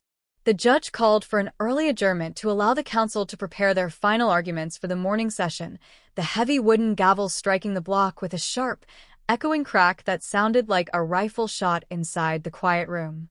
The marshals stepped forward to secure the tycoon, their leather utility belts creaking as they locked the iron chains around his ankles. He stood up with an immense, agonizing slowness, his walkers shaking under his weight, his eyes glassy and fixed on the blank wall opposite the bench, completely detached from the reality of the courtroom around him. He had run out of concrete, he had run out of political leverage, and he had run out of time, leaving his son and his lawyers to sort through the ruins of his empire, while he shuffled toward the side exit like an old piece of industrial machinery being dragged to the scrap pit. Michael Logan walked out of the bronze double doors of the courthouse into a blinding, suffocating sheet of summer rain that had begun to strike the downtown avenue, turning the gutters into yellow, churning torrents of mud and street trash. He didn't turn toward the river path, nor did he look for his sister's vehicle in the parking structure. He got into his truck, started the engine, and drove slowly north along the river road, his wipers cutting through the heavy sheets of water that were trying to wash the industrial grime from the valley floor. He drove until he reached the high-security perimeter of the Maumee River shipping terminal, pulling his truck onto the gravel shoulder directly opposite Slot 44. He sat in the cabin with the engine idling, the defroster humming softly in the dashboard, watching the dark, rain-slicked asphalt of the executive parking structure through the driving sleet. The slot was empty, its yellow-painted borders faded and oil-stained. A small pool of black rainwater collecting in the center of the concrete where his father's sedan had sat 24 years before. He realized then that the trial hadn't given him the resolution his mother had prayed for during those long, silent winters in Chicago. The forensic mapping, the load sensor diagrams, and the impending guilty verdict weren't engines of healing. They were simply a set of administrative labels designed to allow the state to close its books and clear its digital data mainframes. The true damage of the cold case was immortal, written into the very marrow of his lineage like a genetic code that could never be unmapped by a jury or a judge. He was the product of a 24-year silence, a man whose childhood identity had been sculpted by an industrial lie, and no amount of concrete removal or judicial conviction could ever change the history of the ground beneath his feet. He reached into his jacket pocket, his fingers wrapping around his father's old black surveyor's notebook, the one volume he had kept out of the evidence lockers during the initial BCI searches. He flipped to the final page, where his father had recorded a sequence of rain gauge measurements from May 1991, his shaky handwriting written in a dark grease pencil that had resisted the moisture of the cellar. The final line read, "The aggregate never lies. If you mix the cement with blood, the foundation will eventually sweat until the structure falls." His father had died believing he was a lunatic, a broken mechanic who couldn't force the city to look at its own plumbing. Now, 24 years after the first missing persons flyer was pinned to the post office bulletin board, the stone had been broken, the name had been verified, and the machine had been dismantled, but the vacancy remained absolute. The storm broke with a sudden, deafening roar of thunder that shook the frame of his truck, the flash of lightning illuminating the empty parking slot in a sharp, blue-white glare that turned the pool of water into a silver mirror. Michael closed his eyes, leaned his head against the glass of the window, and listened to the rain strike the corrugated metal roof of his vehicle with a continuous, crushing force that drowned out the low-frequency thrum of the city below. The cold case was solved, the double life had been exposed in court, and the killer was going to die in a state cell, but the haunting of the Toledo shipping corridor was far from over. It had merely shifted its location from the concrete floor of the pool deck into the silent, unhealed spaces of the lives that had managed to survive the blast.